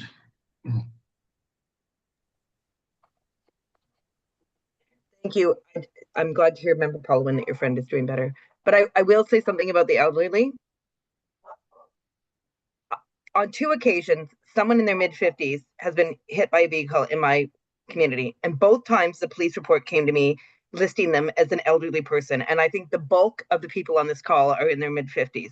And I don't think any of us would call ourselves elderly. So I would just like to urge caution to using that term on the bit of a regular basis. So thank you to Member Paulowin for bringing that up. Thank you, Vice Chair, as well. So I guess your comms team probably heard that loud and clear, Chief Stubbs. We'll now, if there's no other questions, I'll read in the recommendation. It is recommended that the Ottawa Police Service Board receive the Chief's report for information. Is the item received? Received.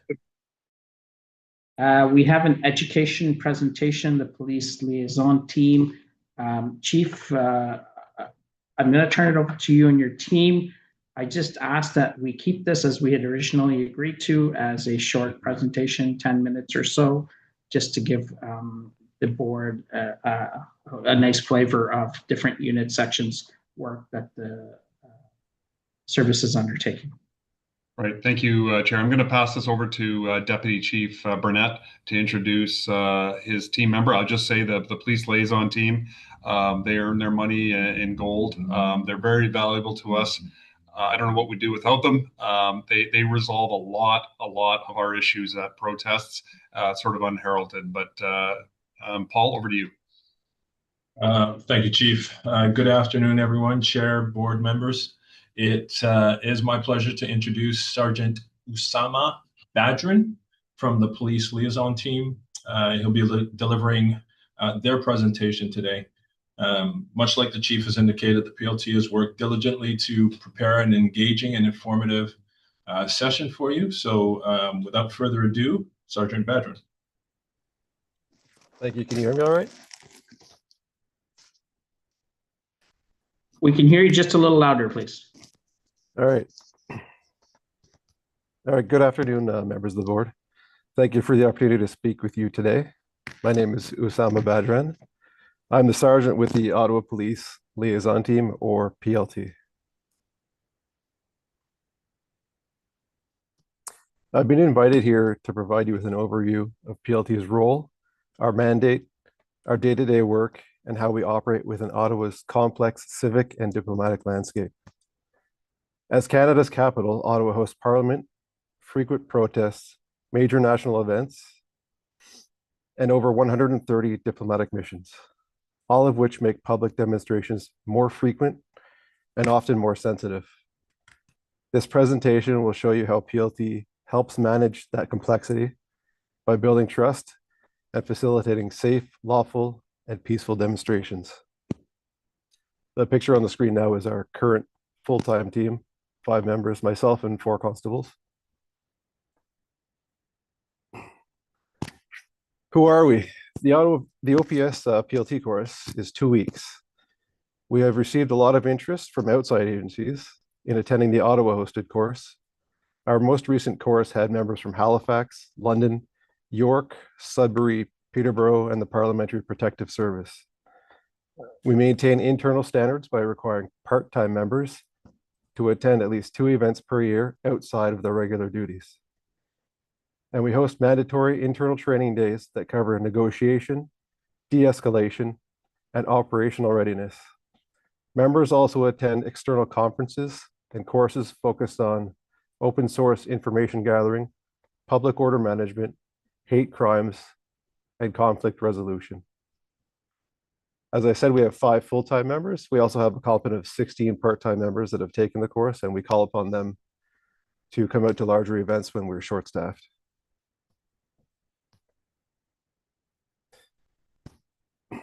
Our mandate. This is the formal mandate of the Ottawa Police Liaison Team. It captures what we aim to do every day. Open lines of communication with anyone who may be impacted by an event, whether directly or indirectly. This includes protest organizers, business owners, residents, and sometimes diplomatic or international representatives. At its core, PLT works to build trust, mutual understanding, and respect between the police and the public, particularly in situations that have potential for conflict or disruption. Our approach centers on engagement over enforcement, using dialogue, not directives, wherever possible.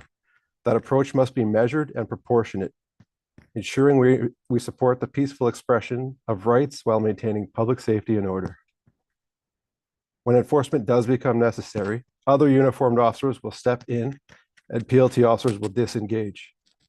This helps to reinforce trust in PLT. Protest organizers would be less likely to collaborate with PLT if we were seen as enforcers. This is also part of the reason we wear a blue vest to distinguish ourselves from other officers. Although PLT is predominantly hands-off, significant offenses will always have an immediate response. Our core functions. PLT works follows a 3-phase approach: before, during, and after an event. Before an event, we identify organizers and affected stakeholders and begin communication early. We offer guidance on compliance with the law and public safety. We can advise on permits, planned routes, and any concerns about safety or disruption, but we don't provide guidance specifically on how to plan or run an event. During the event, our team is on the ground, actively engaging with organizers, de-escalating potential tensions, and providing live updates to command. We're not there to police the event. We're there to help it unfold peacefully and lawfully while enhancing public safety for all. Afterward, we follow up with organizers and affected parties. We conduct internal and external debriefs to capture lessons learned, to improve our approach and maintain relationships over the long term. In 2024, PLT supported approximately 298 demonstrations and public events across the National Capital Region, ranging from the recurring pro-Palestinian protests to climate marches and labor actions. Across those events, the team conducted between 288 and 400 proactive outreach efforts, including emails, phone calls, in-person meetings, and relationship maintenance. Much of our relationship building also happens informally through text messages, casual check-ins, and ongoing building of a trust through strong partnerships. Just last week, I calculated, so far this year, we've had over 260 planned events, and this does not include the unplanned ones that pop up that we react to. PLT and embassies. Ottawa presents a unique challenge. With over 130 embassies and consulates, protests are often held outside diplomatic missions. These can involve complex issues, including international conflicts or domestic policies of other nations. In these cases, PLT plays a critical role. We proactively reach out to organizers and explain the legal and diplomatic boundaries set by international law. particularly the Vienna Convention on Diplomatic Relations, which prohibits interference with the operation of diplomatic missions. We also speak to the concept of reciprocity, reminding groups that Canada's treatment of foreign missions may influence how Canadian diplomats are treated overseas. Our goal is always to support lawful protests while preventing actions that could damage international relationships or violate treaty obligations. Interagency coordination. PLT does not work in isolation. We coordinate closely with our events management section, our traffic, public order, and our own parliamentary resource teams to ensure unified planning. We also regularly engage the Parliamentary Protective Service, RCMP, and Global Affairs Canada when demonstrations affect federal property or involve federal jurisdictions. This interoperability is key to our success. It ensures shared situation awareness, coordinated messaging, and consistent service delivery across agencies. Why does PLT matter? PLT makes a measurable difference, not just in public order, but in community relations and operational success.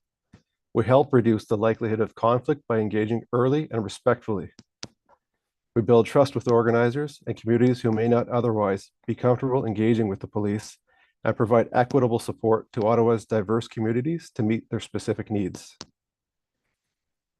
By supporting lawful assembly, we respect charter rights and impacts to human rights, while still ensuring public safety and minimizing disruption.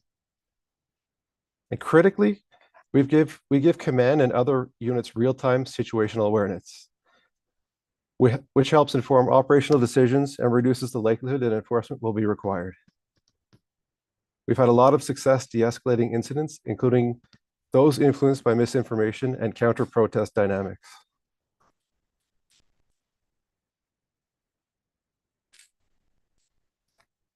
The Ipperwash inquiry of 2003 to 2007 demonstrated the need for specialized liaison teams like PLT. They concluded that had a PLT existed, much of that conflict could have been mitigated. The Ipperwash crisis occurred in September of '95 when members of the Stony Point Ojibwe occupied Ipperwash Provincial Park in Ontario to reclaim sacred land. A confrontation with Ontario Provincial Police led to the fatal shooting of Dudley George on September 6th of '95. The 2003 to 2003 Ipperwash inquiry concluded that poor communication, lack of cultural understanding, and absence of dedicated liaison mechanisms contributed to the tragedy. 23 years later, this was reinforced at the Public Order Emergency Commission here in Ottawa after the convoy. Both the inquiries that occurred and the framework affirm that effective liaison is essential to public order management.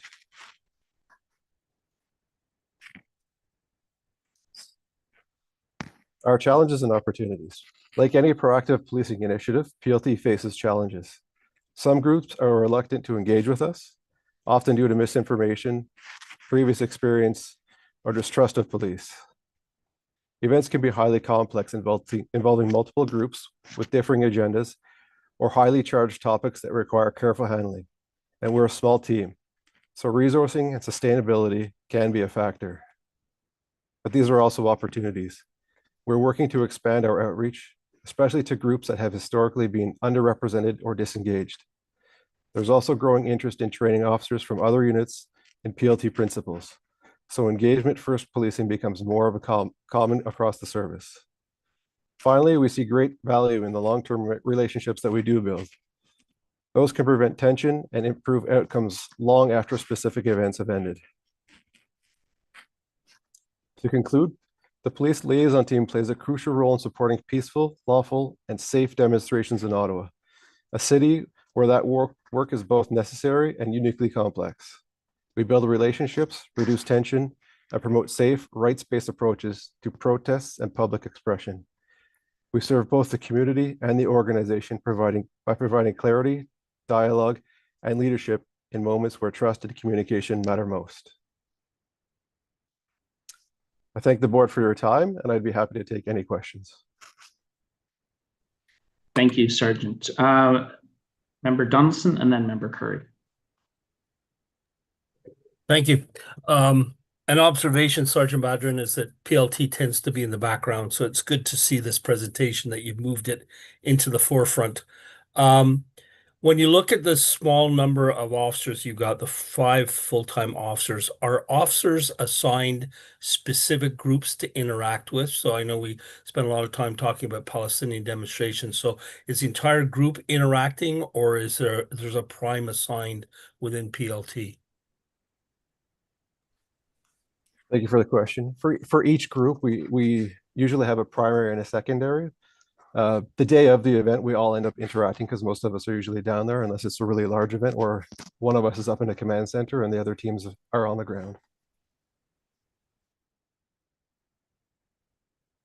Member Curry?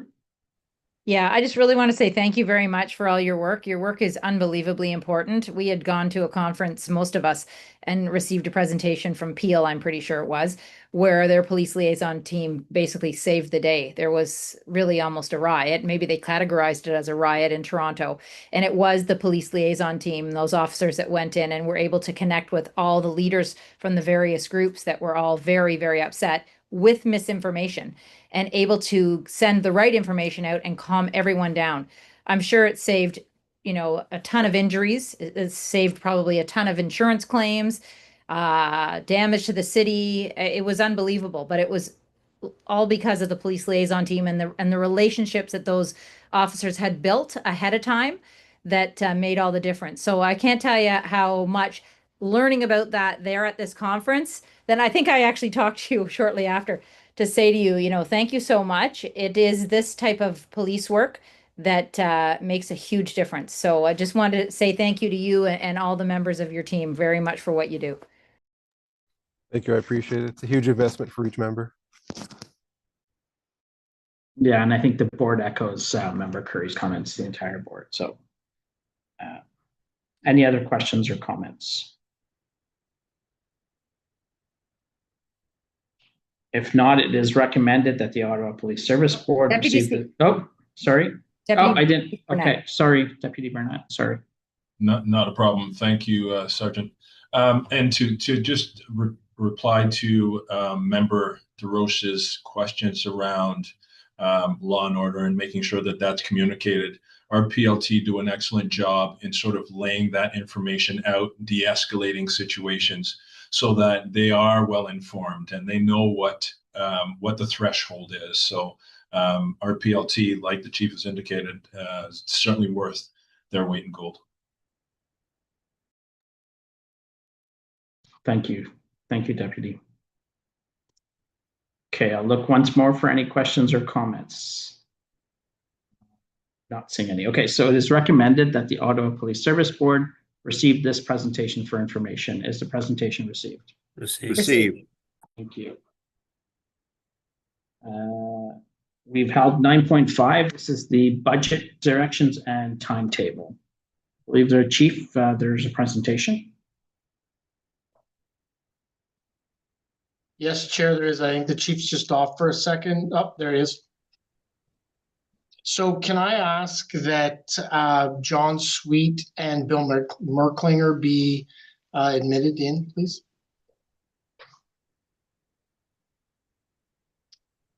Chief, you want to open up? You want?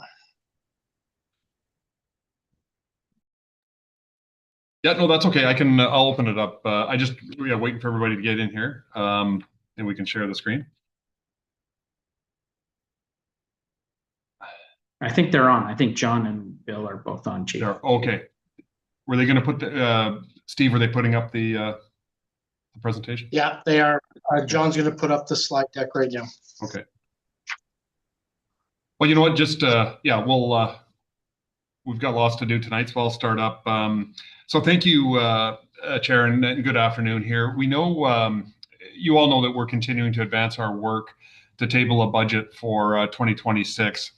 The team is here today to provide insight to the information provided in the budget directions report, which we've submitted. Of course, we're interested in any questions that you may have. But the team is going to demonstrate how the work we are doing is being developed in alignment with the board's strategic plan and the community priorities.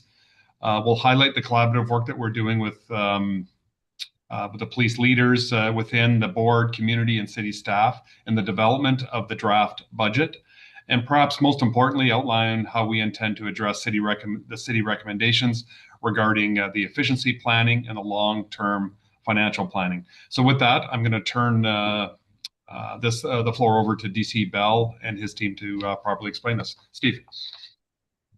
Thanks, Chief. So we have a brief presentation just to give the context of how we developed the budget directions report this year. So probably the first and best place for us to start is the recommendation that's come out of the city. So the city's forwarded onto the board for them to consider between a 2.9 and a 6.5% budget increase, as well as a 1.6% increase due to property tax increases, assessment growth increases. My apologies.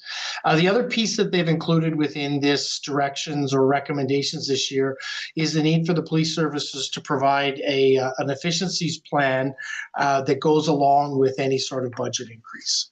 So with that, we've taken, and before you now, if you can go to the next slide, please, John. We have the budget directions that have been provided to you. And in that, we're recommending up to 6.5% with the 1.6 growth in assessment growth. We'll be tabling with our budget a multi-year efficiencies plan, as well as taking the opportunity to do a 4-year long-range plan from 2027 to 2030 to put before the board in conjunction with work we'll do with the city. So one of the pieces of the direction is we're seeking that the board direct us to work with FAC and continue discussions and dialogues around that longer term plan that the 4-year plan that we've indicated we're going to develop with you and with the city, as well as the final piece is the timetable that we're proposing be included with this for this budget this year. So in our next slide, our direction is being formed around these key principles. And I think we've had a lot of discussion through FAC and the board previously around what are the key principles we're looking at within the 2026 budget. The first and always will be the need for the board and the chief to provide adequate and effective policing to the city. We know, because we've had much discussion around our collective bargaining agreements with both our Ottawa Police Association as well as the Senior Officer Association that provide a pressure into our budget and contribute greatly to the amount that we will be seeking. We're also very cognizant that we want to continue to deliver on the board's strategic plan, paying particularly attention to the key performance indicators that have been approved.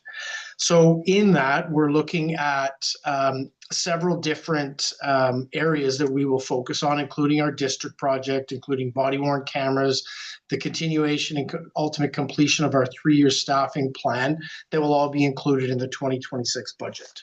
So with that, I'm going to turn it over to Bill Merklinger, our CFO, who will start to go through some of the plan we have to move our efficiency targets ahead. Thank you, DC Bell. Much of the work that DC Bell has referenced was begun in 2025 with the implementation of an OPS discretionary spending freeze and preserving vacancy savings in civilian positions where it made sense. In 2026, as the slide shows, the service is committed to taking further actions to find efficiencies, including a span of control review to ensure affordable and effective supervision, reducing administrative costs and overhead through streamlining, conducting a service review, increasing the use of special constables and victim choice reporting, reducing sick leave costs and the use of overtime as well through wellness, scheduling, and improved supports. In 2026, the service will also continue to leverage technology and AI to find additional efficiencies. For example, telematics to reduce fleet fuel costs. And OPS will also be deferring capital contributions. While some of the efficiencies identified will help to reduce our spend, some identified efficiencies will be redirected back into the organization to address service gaps. Next slide. Thank you very much. In parallel, the service will be developing a long-range financial plan to help guide and manage future operational needs while providing predictability around potential tax increases. The approach aligns with practices in other Canadian police services and is designed to ensure fiscal sustainability and strategic alignment. In developing the plan, we will consult with the board and consider things such as population growth, crime trends, infrastructure and equipment needs, staffing forecasts, and anticipated service demands across urban, suburban, and rural communities. We will also incorporate insights from our community consultations, performance metrics, and legislative requirements to ensure transparency and accountability. As these efforts continue, we must be cognizant of the policing needs of the community and council and the future implications of such. We continue to consult with internal and external interest holders to ensure that we balance fiscal responsibility with a requirement to provide adequate and effective policing that is in line with community requirements. To close out the discussion, I will transition back to DC Bell. Thank you. Thanks, Bill. So the final piece that we want to put in front of you and as part of the directions is the budget timetable. So what you're seeing in front of you takes us through from the November 12th budget tabling in the morning with the board, ultimately through the steps to get us to a December 11th City Council contemplation and hopefully approval of our 2026 budget. So with that, we're happy to take any sort of questions that the board has on the directions report that we've put in front of you. Thank you, Chief, Deputy Chiefs, and your team. I will turn it over to Member Curry for questions. Yeah, so Mr. Chair, I have a motion as well that I think would be probably most appropriately moved at this time. But what are your thoughts? My thoughts are, why don't we see if there's other questions, comments, and then we can put your motion forward. Depending on your motion, I think we would have then to vote on two motions, one that is currently the Chief's recommendation, and then subsequently we can vote on your motion. I don't think there's a conflict between the two motions. No, it enhances one part of this motion. So I mean, my general comment would be I agree with the motion that we have already in front of us. This is not like to change it at all, but to enhance it. And also the timetable, I agree with it. I'm really glad to see all the list of efficiencies already presented, that there will be topics that when you see what my motion says, they will, dovetail nicely. So that's all I have to say. Thank you. Thank you, Member Curran. Thank you for your work on that. So I think it'd be good we take questions. We can then read your motion. We'll get the executive director to put it on screen, and then we'll vote on both motions together. Does that seem reasonable to everyone? Yeah. Maybe the only thing we're missing is, Member Curry, do you want to have a chance to talk about what your motion is suggesting?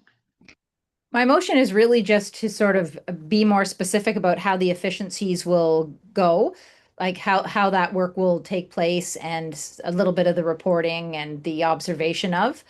So, that this is the motion itself, but I will read it if people don't have any questions. I'm not sure. I don't see any hands up, but it is very specifically on the efficiencies because of the service review working group we have at the city. We'd like to see something very similar happening within the police service as well. It sounds like Councillor Carr, Vice Chair Carr has a question, maybe, or comment. Yeah, so why don't we'll take Vice Chair Carr's question. We can leave the proposed motion on the screen.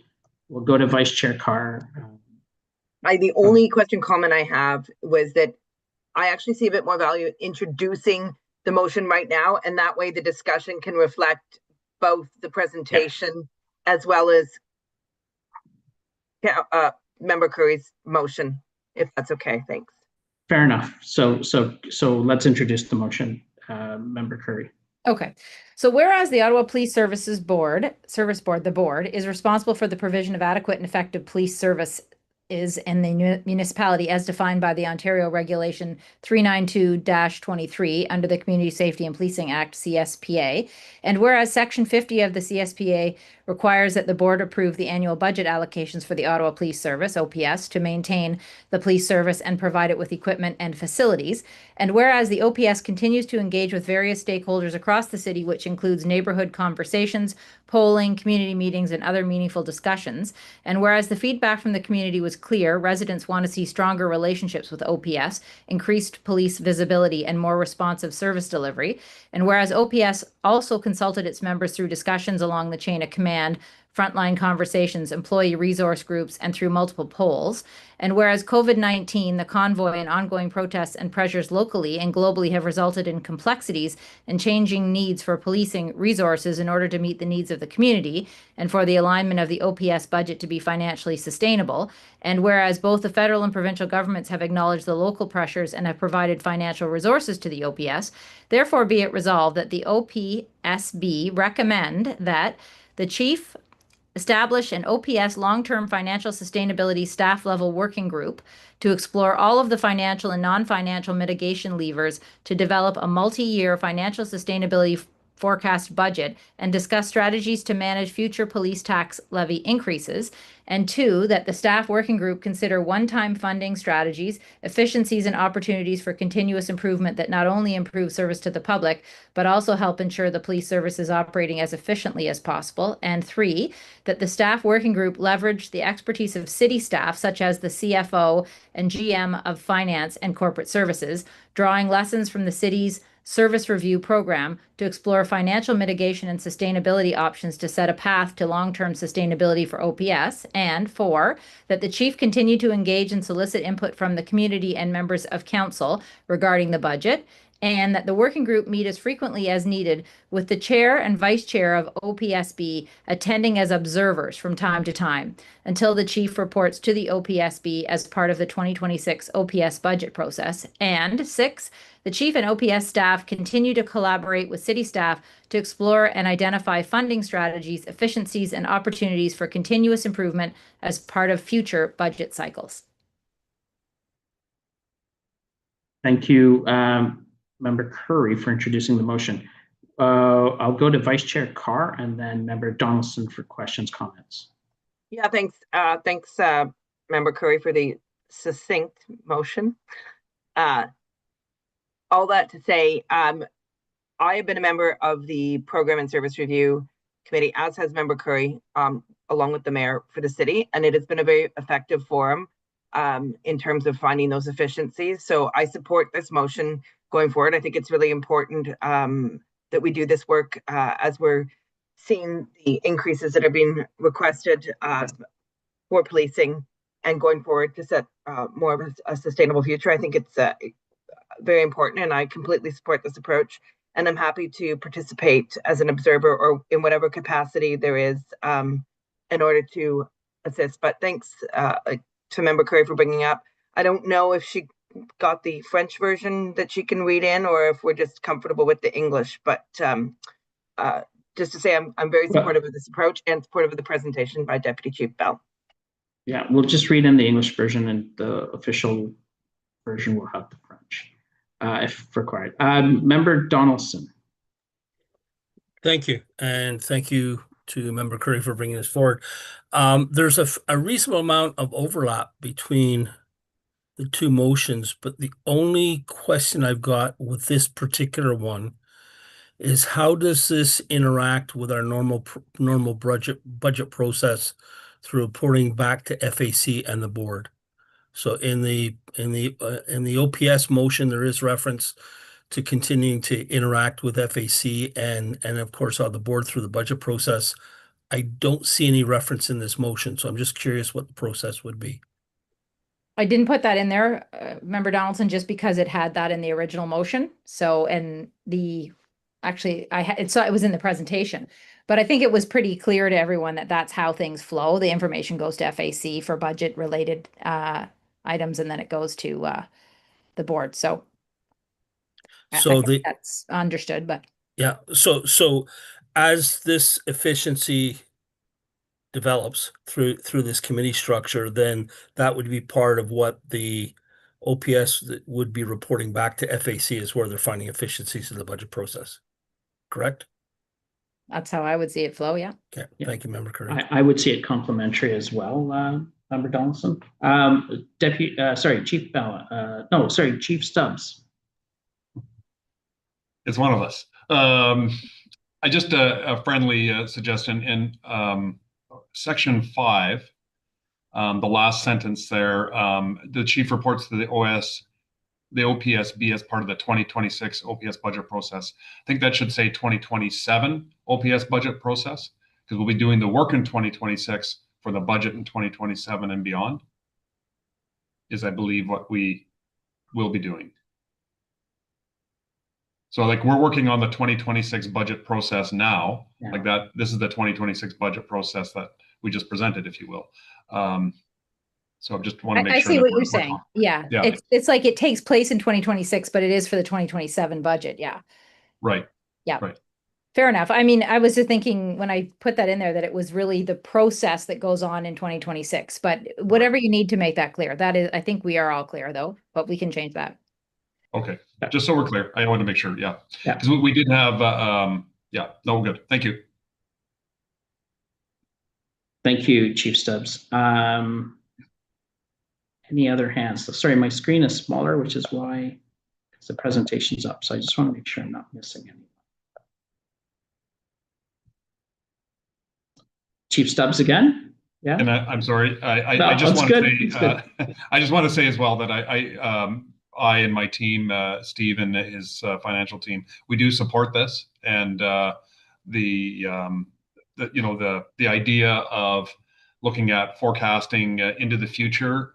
So it's very clear and some cost certainty on what we believe will be occurring over a number of years, I think is wise, versus, just sort of grinding it out every year. Not that there won't be a grind every year as it comes to budget, the budget season, if you will, but I think it's important. So it's very transparent to the board, to council, to the community, that this is the anticipated cost for policing over a number of years. I think is a good process, as well as challenging us on the efficiency side of the house, but obviously that reality of what's ahead of us for some of our unknown costs.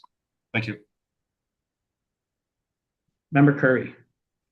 Absolutely. And Mr. Chair, in terms of a strategic plan, when you have a strategic planning process and then you have like a chunked budget for each year, it's very difficult for boards to actually plan out as well. So when we do talk about how we're responsible for adequate and effective policing, when we can see that when we're looking at our dashboard and our PKIs and something's not, where we want it to be, this is how you go about doing this and plan, say, okay, well, how do we plan for the future? How do we see what is efficient? What is the result of some of the things we're doing? Is it creating efficiency, or is it creating other issues?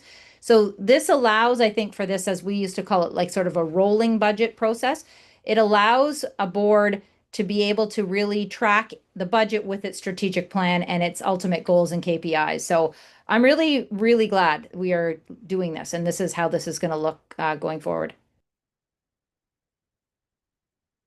Thank you, Member Curry. Any other comments or questions? So I too am very glad, echo the comments that the chief made and Member Curry just made.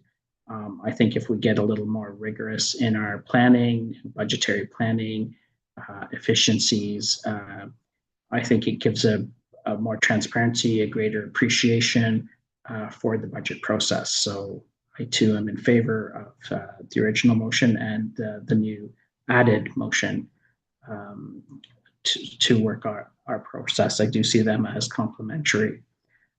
So with that, what I propose to do is I'll read in the original motion, and we can vote on that, and then we can vote on the motion that Member Curry has proposed. So I'll read in the original motion. It is recommended that the Ottawa Police Service Board direct staff to prepare the 2026 draft operating and capital budget based on a police tax increase of no more than 6.5% and an estimated 1.6% increase in taxes resulting from growth in assessment base. 2, direct staff to prepare and execute a multi-year efficiency plan. 3, direct staff to prepare a 4-year long-range financial plan in 2026 for the period of 2027 to 2030. 4, direct staff to report back to the Finance and Audit Committee regularly during development of the 4-year long-range financial plan for the period of 2027 to 2030 and the efficiency plan beginning in 2026, and to report on progress thereafter. And 5, approve the 2026 budget review and approval timetable. Is the item carried? Carried. Thank you. And we should vote on Member Curry's motion as well. I do not think we need to read it out. Given we've just changed 2026 to 2027 and number 5.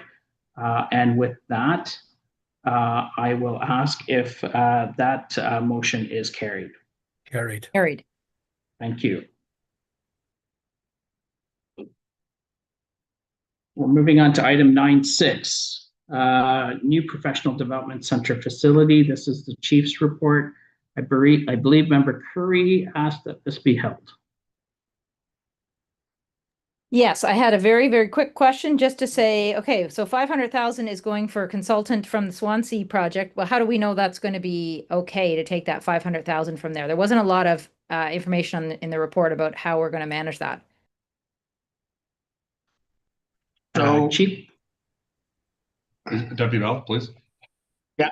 So, Councillor Curry, we've done a scrub of our facility strategic plan capital funding contributions. And we've identified that $500,000 from the Swansea project can come out to be the seed money or start money for the assessment that needs to be done to go into our new training facility. So we've done the reconciliation, and it's the most appropriate place for us to draw it from now. Okay, so you don't have concerns, because you've looked at it all, you think this is fine and you're not concerned we're going to be short $500,000 in future? No, so we're doing it so in 2026, we're bringing a new facility strategic plan back to the board that will have funding requirements to it. We won't get into the capital needs in Swansea in 2026, but it will be added, the needs will be added to that facility strategic plan. Okay, all right, we'll look forward to that then, thanks. Vice Chair Carr. Thank you very much. You probably think my hand's up to tell you that you spelled center wrong throughout the whole report. It's RE in Canadian center, but that's not my question. My question is about the DC development update. So it says the OPS submitted to be considered as part of the 2024 development charges study to support the future execution of the PDC project and is waiting confirmation of funding. I meant to look it up today. I didn't have time. Did you make it into the study that's already approved, or are you trying to get into the 2025 updated version that we're supposed to be approving in the fall? So we're in the current study that you'll be considering to be approved, that we put their submissions in last year.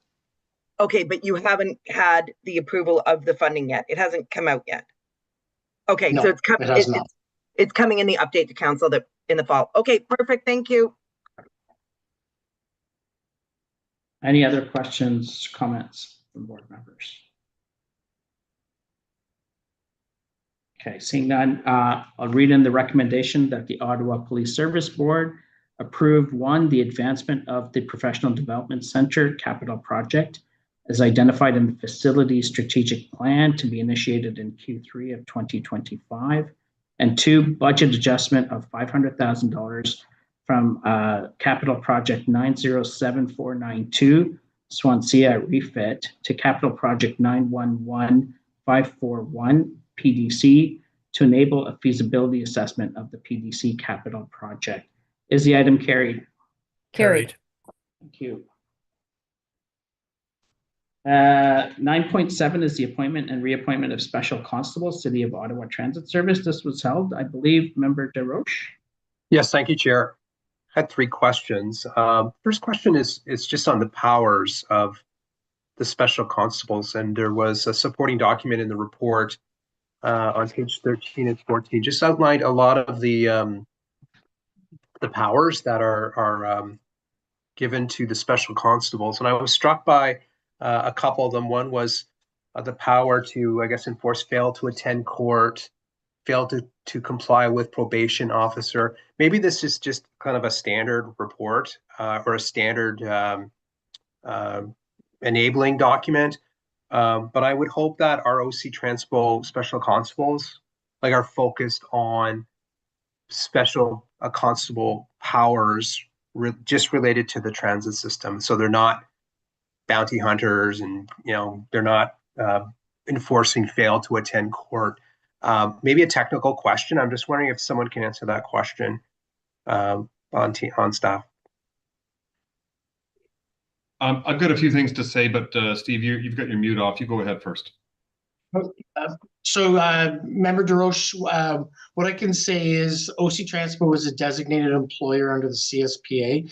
So with that, when they submit their requirements for special constable status, they have to link it to an activity that they could likely or would be doing within their jurisdiction. So they definitely aren't bounty hunters, as you put it, off of the OC Transpo jurisdiction to transitways or any areas where they would go, but they've identified that they require these authorities to be able to execute their duties within that area.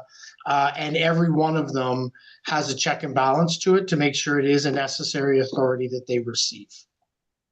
Okay, good. Thank you. Second question is on training. And I note in the document, same document, that the employer who's delegated the powers to is responsible for training. Is there any efficiency there potentially to have some generic training that's shared through Ottawa Community Housing and OC Transpo? At the police college, the police forces mingle there, right? Because it's the fundamentals of policing that aren't really necessarily specific to a particular municipality. Is there any efficiencies to be gained there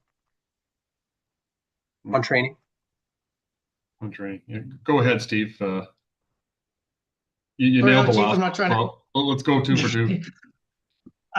So I think the short answer to that is yes. And what I can tell you is that I would take Ottawa Community Housing out because they don't have special constable designation, but the special constable training program is unique and distinct.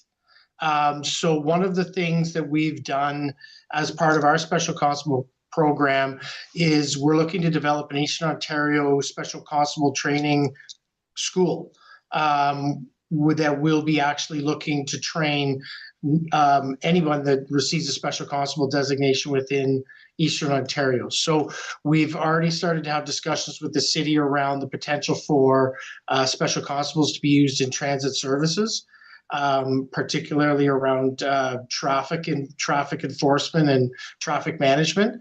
And we will have discussions with OC Transpo to see if they would want to leverage that facility as well, because we know that, like you say, when you put more of them together, it becomes more efficient. Okay, thank you. Last question. Given that we're delegating these powers, I would expect that the special constables for OC are following up and carrying out these specific roles. I worry that some of the special constables for OC potentially are doing things like responding to alarms, just monitoring things, minor things that I would suggest to you don't merit a special constable status, that you could have a security service do these types of things. It's okay if you tell me that I should raise it with OC, but how do we ensure that, as the delegating authority, that the special constables are truly doing special constable work and not security guard work that should be done by another function? The reason I say this, I want the special constables in our system. I don't want them sitting in the cars. I want them riding on the trains. I want them visible and perhaps responding to alarms and other things of that nature. I'd suggest to you is maybe not really what we had intended with the special constable status. If I'm being unfair, you can say that. I'm curious to get your perspective on it. I think maybe I'll just take a crack at this one, Chair. Thank you, Member DeRoche. There is, of course, a chief of the OC Transpo Special Constables, and sort of what they do every shift. They have the parameters set out in the document that you that you're referencing, but what they do every day is not something that we control or that we dictate. They have their own priorities. So I think maybe it's best asked, in the Transport Committee. Okay, I will do that. Thank you so, Yeah. so much for Okay. the information today. That's all for me, Chair. Thank you, Member DeRoche. Any other questions, comments?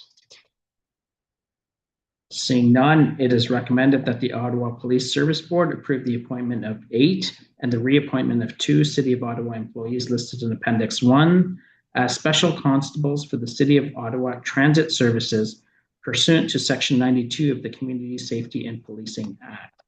Is the item carried? Carried. You. 9.8 mental health change initiative update. Vice Chair Carr, please. Well, I see Member Curry has her hand up too. I'll go with Member Curry first. Yeah, I'll go with Member Curry first. I know Vice Chair Carr held it, but Member Curry, go ahead. I just had a quick question. That the grant for the AMHSI grant is a 3-year grant. When it ends, what's our plan?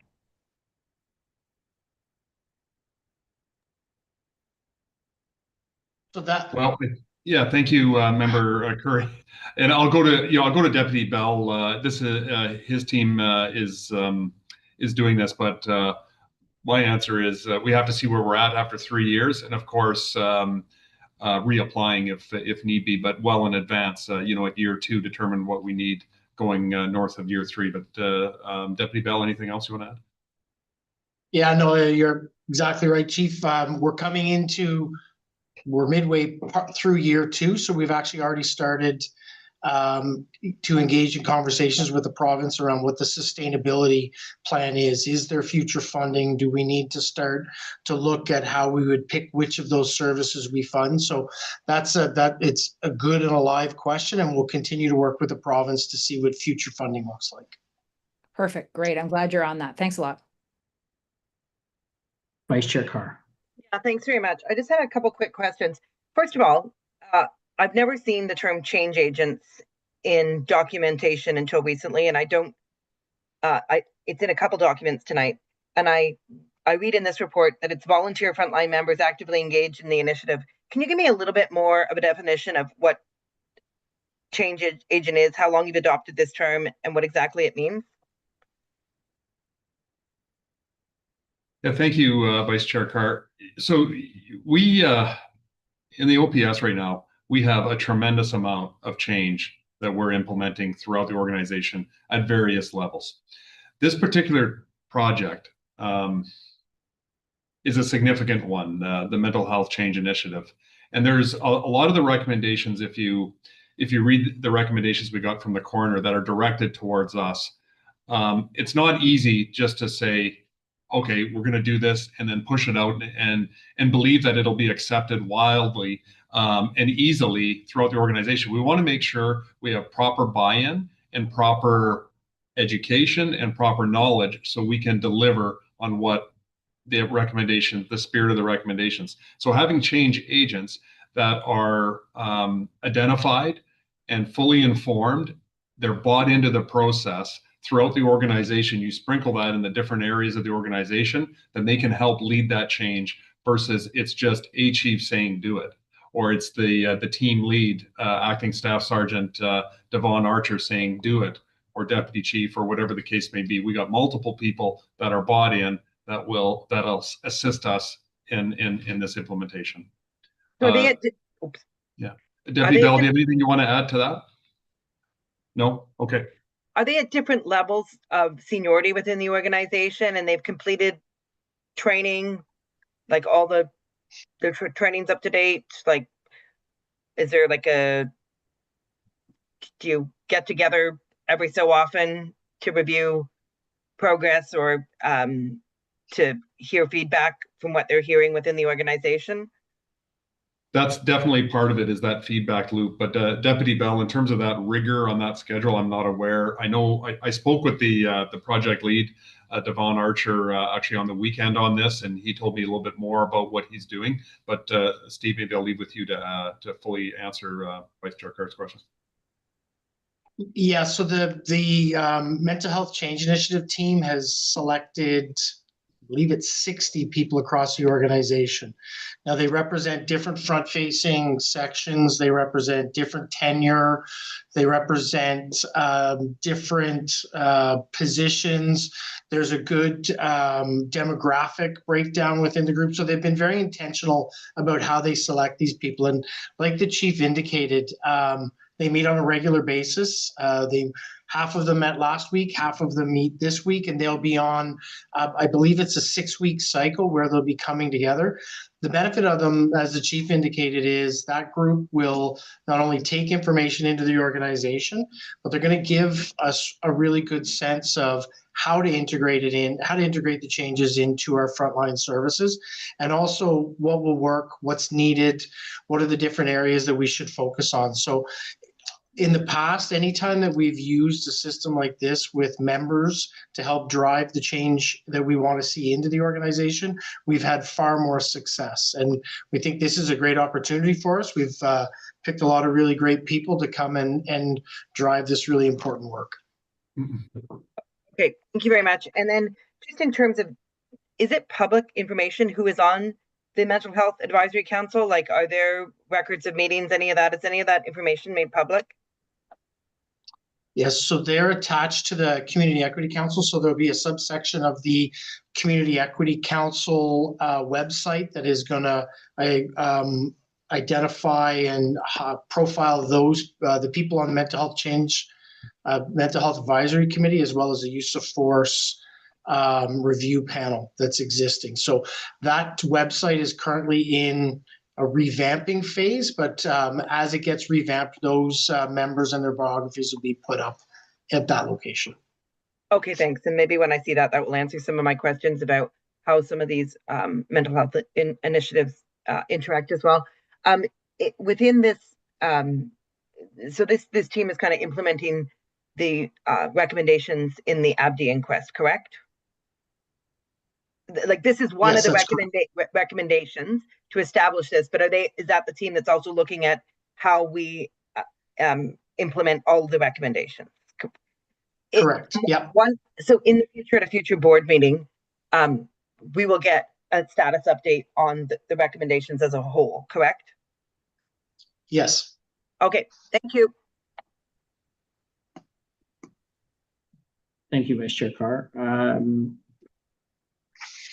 Other comments or questions? Yes, Chief Stubbs. I'll just add very quickly, just maybe to feed into Vice Chair Carr's comments. There are some recommendations that they're working on at the end of that report, a bit of a dashboard in terms of what they're doing and what when it hopes to get the status of it anyway. But I just want to say I'm really happy with this group. That inquest was a significant one. The recommendations, very significant, in particular the ones directed towards us. And I think the board and the community needs to know how serious we took this. We identified a team lead and a team to work with that lead to work on these recommendations. A key part is getting that advisory council set up. And you know how these things go. You can take 2 years to put a committee together and then another 2 years to maybe make progress. Well, we got this committee set up and they've met already in September, and they're going to get to the work of advising us, as per their name, giving us direction on how we should go on a number of the recommendations. So I'm real pleased with how quickly we've been able to establish a really firm path for a number of the recommendations, and we're looking forward to the advice of that committee to help guide us. Thank you, Chief. I'm going to read in the recommendations as I see no further questions or comments. It is recommended that the Ottawa Police Service Board receive the Mental Health Change Initiative update September 2025 for information. Is the item received? Received. Thank you. 9.9 is the pilot project body-worn cameras, and I believe this is Member Curry. Go ahead. Yeah, so another budget question. So this is a pilot. I see the dollar figures just for the hardware and the licenses, but if we were to fully expand this, when would we see the budget for the full cost analysis and cost benefit analysis and, you know, with the storage of video, all of that? When will we get all of those numbers? Deputy Bell, why don't you answer that if you don't mind? Okay. So you're seeing the cost of a relatively small scale pilot being implemented. We're through discussions with the CFO and general manager, city treasurer. We're looking at expanding that pilot in 2026 through some funding through the city. And then part of our long-range financial plan, one of the key components that we're going to put in is a staged implementation of body-worn cameras over that period with an affordability plan associated to it. Okay, good. We'll look forward to that. Thanks. And I think, Member Curry, the key point in what Deputy Bell said there is staged. And how that stage looks has yet to be determined based on how everything goes and the financial situation that we're in terms of going forward more aggressively with the rollout. Okay, great. Thank you. Yeah.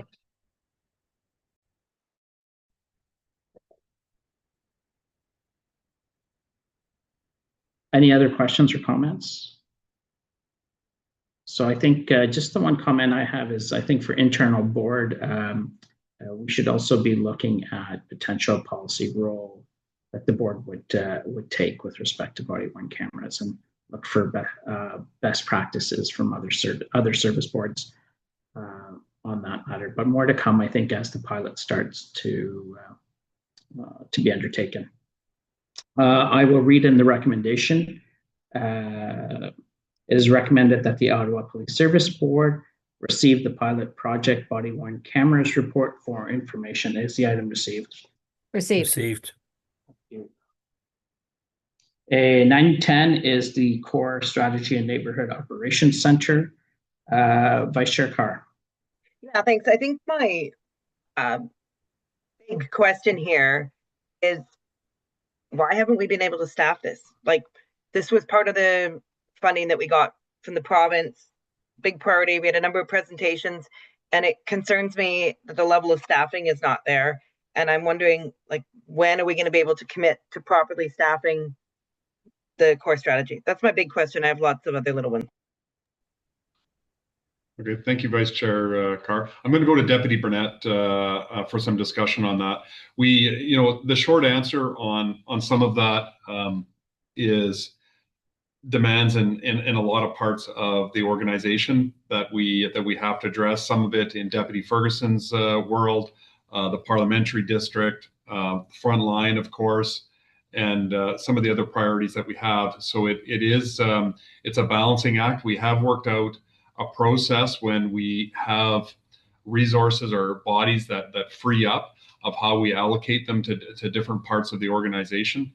But in terms of the specifics and the plans going forward, Deputy Burnett.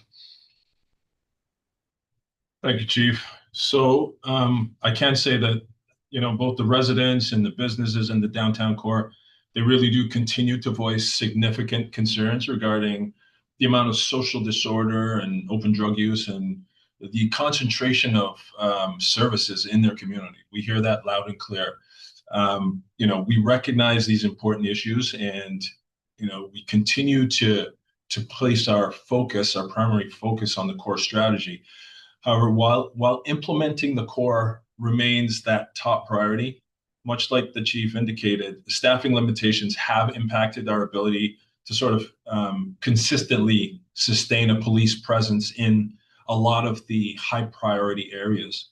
To address this, we do have an internal system in place in terms of onboarding new officers and delegating them to that space. And that is an ongoing. We expect in the next couple of weeks that we will be releasing more officers into that area. So, you will see more officers in there. And I think we're sort of wedded to the staffing stabilization plan. So, every 3 months when officers come back from OPC, the training process, when they're released to independent patrol, we then reallocate those officers into that space. And I think that's what you're seeing right now, is that reallocation is going to be taking place in the next couple of weeks. And We certainly understand the importance of staffing that, and that is important to the success of the core strategy and what we're trying to achieve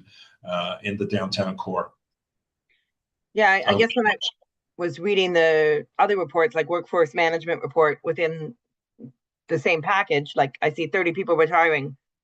I think it was reported next year. Like that's a whole recruit class. So are those retirements being factored into account when you're talking about staffing the core strategy? So what I will say is that we don't really have a clear picture on that. That's an estimation. Until officers actually put in their documents, we don't really know how much. There's an estimate that that's going to be. But again, we're moving resources as soon as we get them into some of those critical areas, NRT, CPOs, traffic, the parliamentary district, and we just have to work with the numbers that we have. So the next class, obviously, we've got 46, 48 officers that are leaving for police college. When they get back, that's a large number of officers that once trained and released can now go into some of those spaces. Okay, thank you. I do have a couple more questions. Sorry, I know people, did DC Bell want to respond at all to that?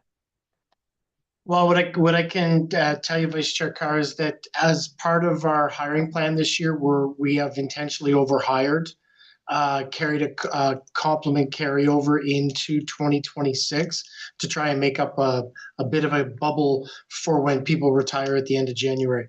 Like Deputy Burnett said, we don't have an exact number, but we have a pretty good estimate, and I think we've made some traction this year that will be able to somewhat lessen the effect of the. Okay. Thank you very much. I'm sorry, I do have questions on this. This is important to me. I was interested in like key results. Citizens are calling the police less often. How do we know that they're calling the police less often because of crime? Because we certainly have had delegations saying they've given up calling the police. And, part of my worry when I brought up earlier is that these private security is that we're seeing that more and more in these areas. And like, I'm certainly not a fan of privatization of public services, right? So how do we know that, why is a key result of citizens calling police left when we can see that, people are saying, as Councillor Plante did at council meeting, that we still are having so many issues? Like, how do we know that measure is actually linked to less crime? So, Vice Chair Carr, I will say this, in like what this is referring to, like these stats and the decreases or increases, whatever it might be, this relates to the specific hotspots that we've identified. So I can say this, that there are many other hotspots that we could go to and focus on. We're trying to be led with our evidence, with evidence-based policing and the data. So that's where the team has went and has focused on. But as we get calls in other areas, then we have to likely reposition some of those hotspots, or as we get more resources, focus on more areas. So when you run an area that has whatever 100 calls a month, and you put some effort into that particular area, and then it goes down to 75 calls a month, it could be for a number of reasons, but you hope it's for some of that effort that you've made, getting a prolific offender, having more presence, charging some people that need to be charged. Sometimes you don't know what you don't know. So it's hard to capture some of that, particularly if people don't call. Yeah. But we believe in those hotspot areas, it's because of, an effort and a presence. Okay, great. Thank you. Yeah. And I see here there's an update on the integrated community situation table. I will say I was surprised that the referrals are from wards 12 and 17. I wondered if maybe that was 14, but anyway, that's just a nitpicky thing. But I was surprised to not get an update on the community advisory board piece. Is that still a focus of core? Like, is that still a piece? When we first had it presented to us, there were some elements that aren't being reported on here. One is the community advisory board. Another is that sort of focused enforcement on repeat offenders. Have those pieces been dropped because of a lack of staff, or are those still focus areas? So Deputy Burnett, can you just make sure I know the community advisory board, that was a plan for us, but I believe the city was developing a committee of their own, and we thought it was going to be duplication. So we backed down from that, not because of bandwidth, but because of duplication. Paul, do I have that right? Do I? Yeah, you do, Chief. And Right. I think we are looking to reinvigorate that cab back into existence. Right, because what was planned hasn't yet materialized. I believe from the city. So there is some discussion about do we need one then? But we did put it off on the back burner based on what we thought was coming. Okay, and that focused enforcement piece on repeat offenders, is that still a focus? It's just not reported on today? Right. Yeah. And like, I don't know if you saw the news, or I did mention it in briefly in my verbal report, like looking at like a targeted enforcement, like at the Rideau Center with that Operation Robin Hood that I mentioned. Like that's something that we want to make sure we focus on. If we have an idea of people that are committing a lot of crime, and those 3 individuals that got arrested at the Rideau Center were repeatedly coming in and stealing, we focus on them, we eliminate those 3. That should decrease, the crime at the Rideau Center. That's the type of work we want to do. Yeah. Oh, yeah. Yeah. Got it. Is Rideau Center actually one of the hotspots? Was it included? Like, is it part of the Rideau? What is it called? The Rideau Sussex Colonel By area, or is it a separate? Is it included in that or not? Yes. I don't know what the actual center is. Do you know, Paul? No, I think the hotspots are, Rideau and Sussex, Colonel By. You've got William Street, Byward Market Square, Daly, King Edward, Clarence, and Perron, and Rideau and Besser. So those are sort of the locations that are designated as hotspot and where our concentration of our efforts are being placed. Yeah. Okay, I do have quite a few more questions. I don't want to take over the whole meeting, so I'm wondering if perhaps I could get a separate briefing. Like, I'm curious to know the initiatives that have rolled out, and how we're working with those. If there's a difference, for example, in a different ward that has Anchor that's right next door, those kind of questions. But they're probably a little bit too. Anyway, maybe I could get a briefing a little bit more from. I don't know if it's still the same. Happy to reach out to you. Yeah. We'll get something together and get you informed. Yeah, and I'll just say, like, I am concerned as the vice chair of the police service board and also a councillor, the amount of volume of email that I am receiving that have to do with the downtown core. It has been unprecedented over the last few months. How many emails are coming to me as somebody normally that would not process those kind of emails? So I do think it's a concern, and I'm eager to find out more. So thank you very much for the report, and look forward to more discussion. Thank you, Vice Chair. And thank you, Chief and team, for responding. Any other questions, comments? I'll read in the recommendation that the Ottawa Police Service Board receive the Core Strategy and Neighborhood Operations Center report for information. Is the item received? Received. Received. Thank you. 9/11 is the financial status report, second quarter 2025. I'll go to Member Curry. Yeah, thanks. So when I looked at that, I thought the largest pressure is the 8.5 million for events. My question generally is what would we do if public safety says no? I mean, there's still the 2.9 if we've only asked for 5.6. So I guess I'm just wondering, what is the plan, and what would we do if public safety said no to our ask? Thank you, Member Curry. There is a program. We do have a program with Public Safety Canada in regards to claiming, if you will, or submitting expenses for certain things. And we all know some of the more obvious ones, a King's Visit, Canada Day, etc. And they look at what we submit, and they say, okay, that event does qualify under our program for the extraordinary funding because we're in the capital here. And some of them are sort of black and white, and it's very obvious that it is. And then others are not so much. And that's when, that audit that they conduct to validate our claims, sometimes not all of it gets accepted, sometimes it does. And that's just sort of the process that we go through. Deputy Bell, do you have anything to add, to that sort of portion of it?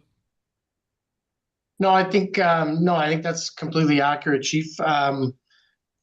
What we do if we don't get all of the allotment is we look for other places in our budget to relieve the pressures that exist. So that's what we do on a yearly basis as we have an increasing in pressures. I think what you're seeing through this report and what you've seen through other reports is those pressures seem to continually be increasing, much of them driven through the events that are occurring, some of it covered by the federal government, some of it not.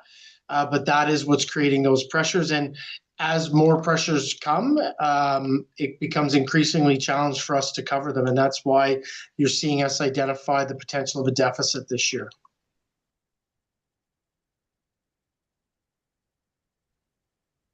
Great. Thank you for that. Thank you. Any other questions or comments? I'll read in the recommendation that the Ottawa Police Service Board receive this report for information. Is the item received? Received. Thank you. I think the next one that we held is 913, the performance report, second quarter 2025. Again, I believe it was Member Curry. Yep, thanks. Just, I guess I want to understand the correlation here. When you see 11% increase in criminal code offenses, I guess it is, but yet our sworn officers, the increase is only 1% annually.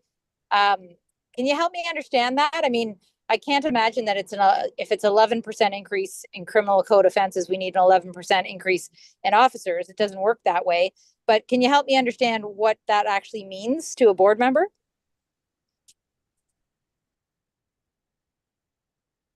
Deputy Bell, you know, I'm just I lost my report here, and I'm just struck. There it is. If you have, oh, I'm sorry. I'm just having a bit of an issue here. I can't bring up the report. Steve, do you have something there?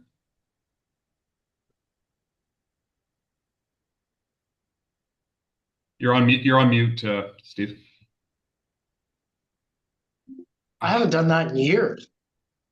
So I think, Member Curry, the easy answer is there's no easy answer, because it's not possible for us to actually say, this is the number with every percentage increase in criminal code offenses. This is scientifically the number that of officers we have to grow by.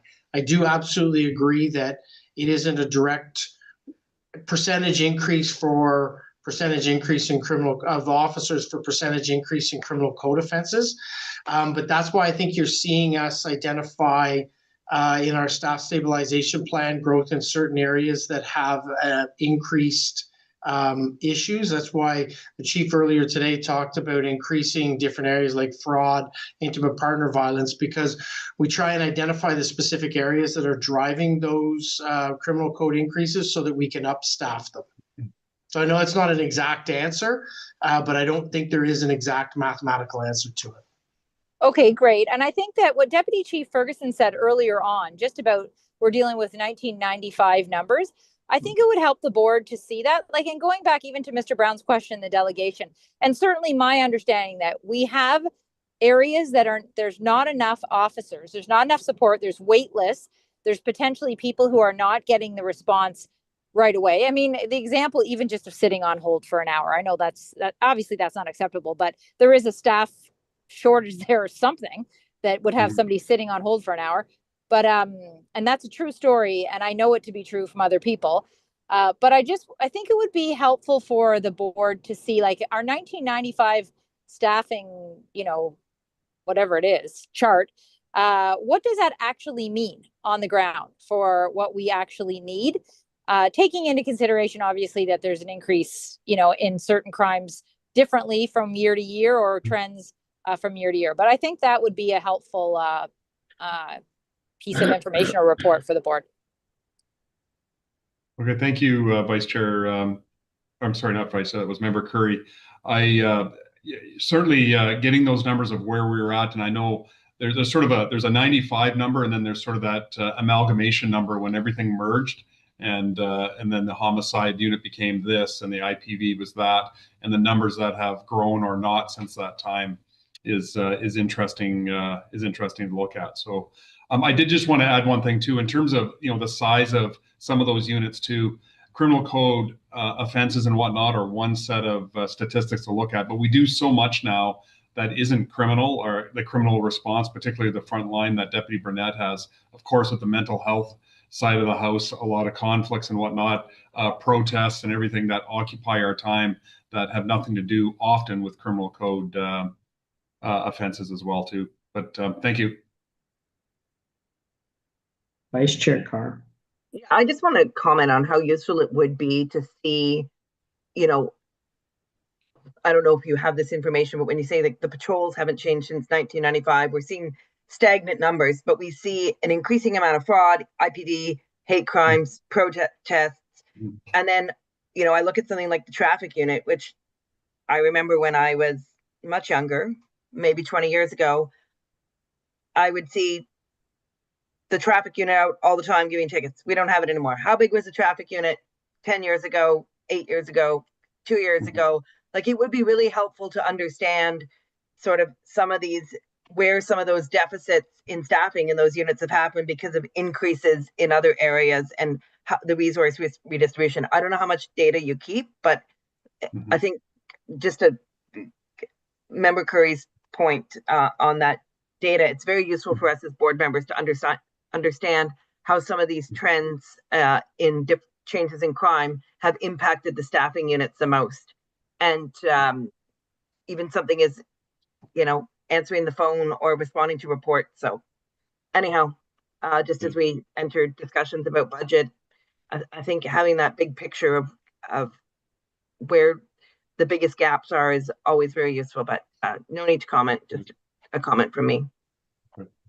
Well, thank you, Vice Chair Carr. And I think one thing too is, it's one thing if you look at a size of a unit historically, like for example, in 20 years, if they look back, how big was the traffic unit in 2025 in the OPS? Oh, it was 34 people. Oh, okay. Well, it's a lot less because we didn't staff it to 34. On paper, we have 34 boxes, but we only have like 17 or something like that in that unit too. So that's the bit of a nuance that we have to watch too when we go back in time in terms of where it was, say, in 2000 and whatnot. And I can't speak to the accuracy of what records we have right now to that point. Yeah, no, and if you don't have the box staff, the data is useless because, you know, you can have all the boxes in the world, but if you've got people deployed out, holding up a box, on sick leave, like, it's the amount of people that are on staff doing the job that we need to understand.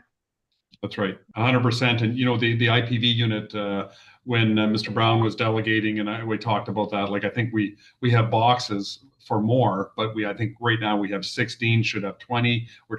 Sometimes we float 17, 18, kind of changes all the time with people coming and going, or they're off or they're on. But yeah, how many people are on the ground, on the floor working is what you need. Sure. And that's really important information for the public to understand as well. Like, to say that the traffic unit has 34 boxes, or, you know, the reality is, I'd be surprised if you have more than a dozen people in traffic. I don't know what it is, but like, you know, anyhow, always helpful to show that data. Okay. Thank you, Vice Chair Carr and Chief Stubbs. I think you are hearing from the board members in this discussion that there is a need to sort of better understand sort of your numbers and positions and what's filled, what's not filled, etc. So we'll leave that with you, Chief, and your team. Any other comments, questions? Seeing none, it is recommended that the Ottawa Police Service Board receive the performance report second quarter 2025. Is the item received? Received. Received. Thank you. Thank you. We are now at we're at 917 outstanding board inquiries. Am I right on that? 917 outstanding board inquiries, and that was received as well. No, we received that, so it's now we're at the end, almost at the end. Letters of commendation. Thank you, Chair. And off to Deputy Burnett for his section here. Paul. Thank you. I've got a couple here that I'd just like to share with the board. First one here was received on the 29th of July from a member of the public. and it's directed to the Adult Pre-Charge Diversion Unit. I just wanted to thank you. My husband was murdered 5 years ago, which caused me to become an addict because I couldn't deal with the loss. And my addiction caused me to shoplift. I begged for counseling for 5 years to help me learn to grieve and accept his loss. So in return, I could get sober. It wasn't until you guys got me to this diversion that I actually was able to get the help I needed from the trauma and grief.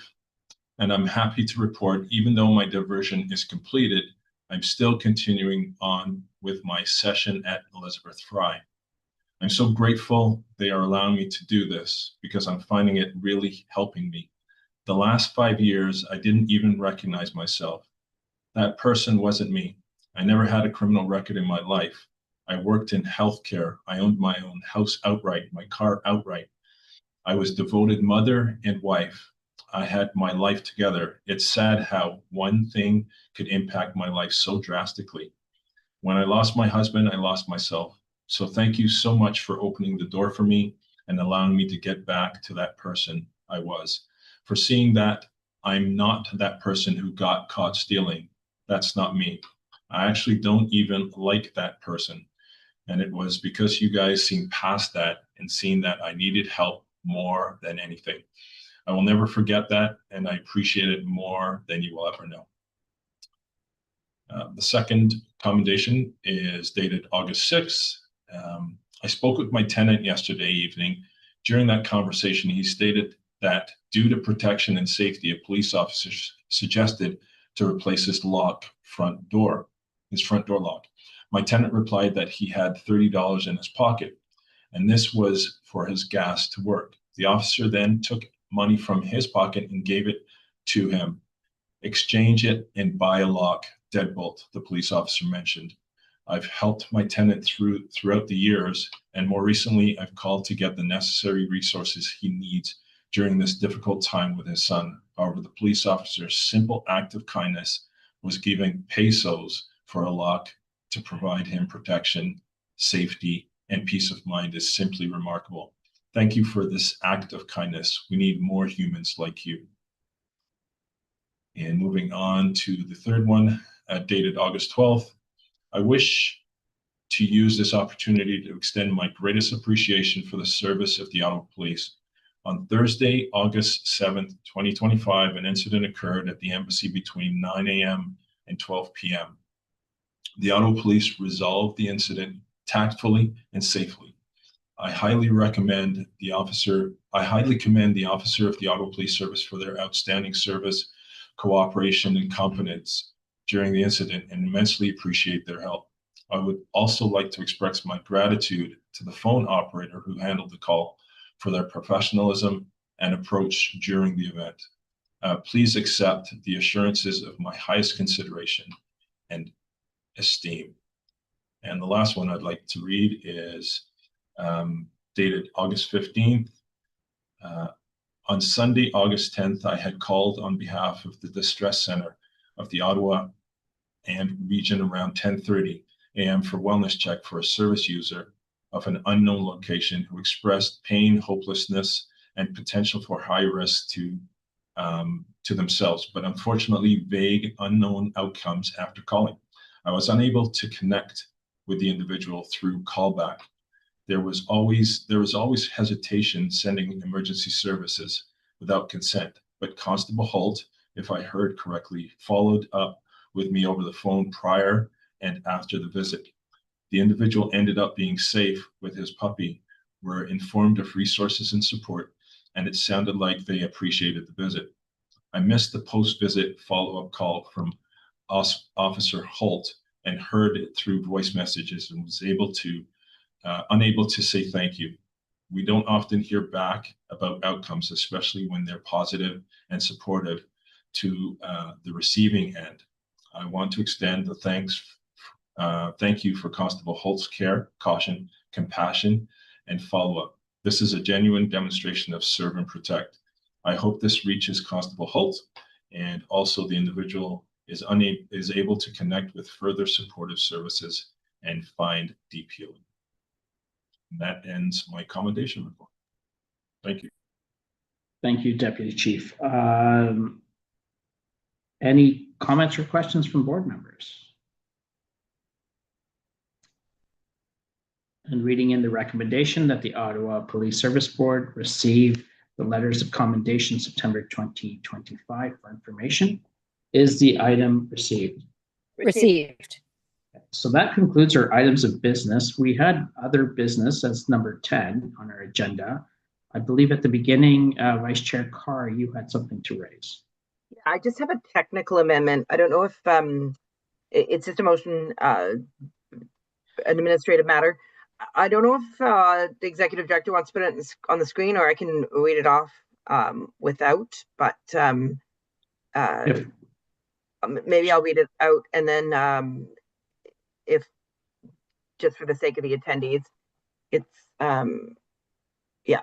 Whereas the board considers it prudent to address drafting oversights contained in its records to ensure that the board's decision therein accurately reflect the content of such reports coming to the board's attention. Therefore, be it resolved that the board herein approves those workforce management reports identified in the attached Schedule A and forming part of this resolution, and thereby approves the appointments contained within said workforce management reports.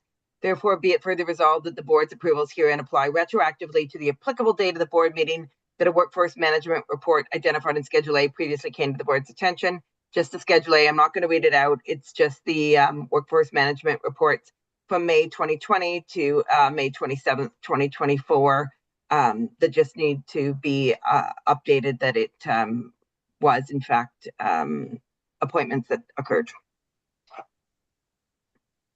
Thank you, Vice Chair Carr. Are there any questions or comments from board members? So my understanding, it's an administrative technical issue. We're just retroactively correcting it, that it wasn't reflected in our board reports that the way it should have been reflected, and therefore we're retroactively correcting that. Is that fair assessment of what is being proposed? Yeah, sorry, I should have explained it a little bit better. Just to make very clear that it was an appointment that took place. It's just a technical amendment so that we have proper record keeping in place that is consistent with legislation. Sorry, I should have introduced it better. No, this is great. And I think it's out of the review of the Community Safety and Policing Act that we want to make sure that we've got everything clear. Okay, perfect. Right, you know, I'm a stickler for detail and spelling, so thank you. Thank you. So is this motion carried? Carried. Thank you very much. Thank you very much. Well, this concludes our public meeting. Our next regular meeting will be held on October 27, 2025. I want to thank everyone from the delegations that came today to all the presentations that staff did from the OPS. Thank Grandmother Irene for presenting, and thank everyone for their participation and questions and the responses received. So thank you, everyone. Have a great evening.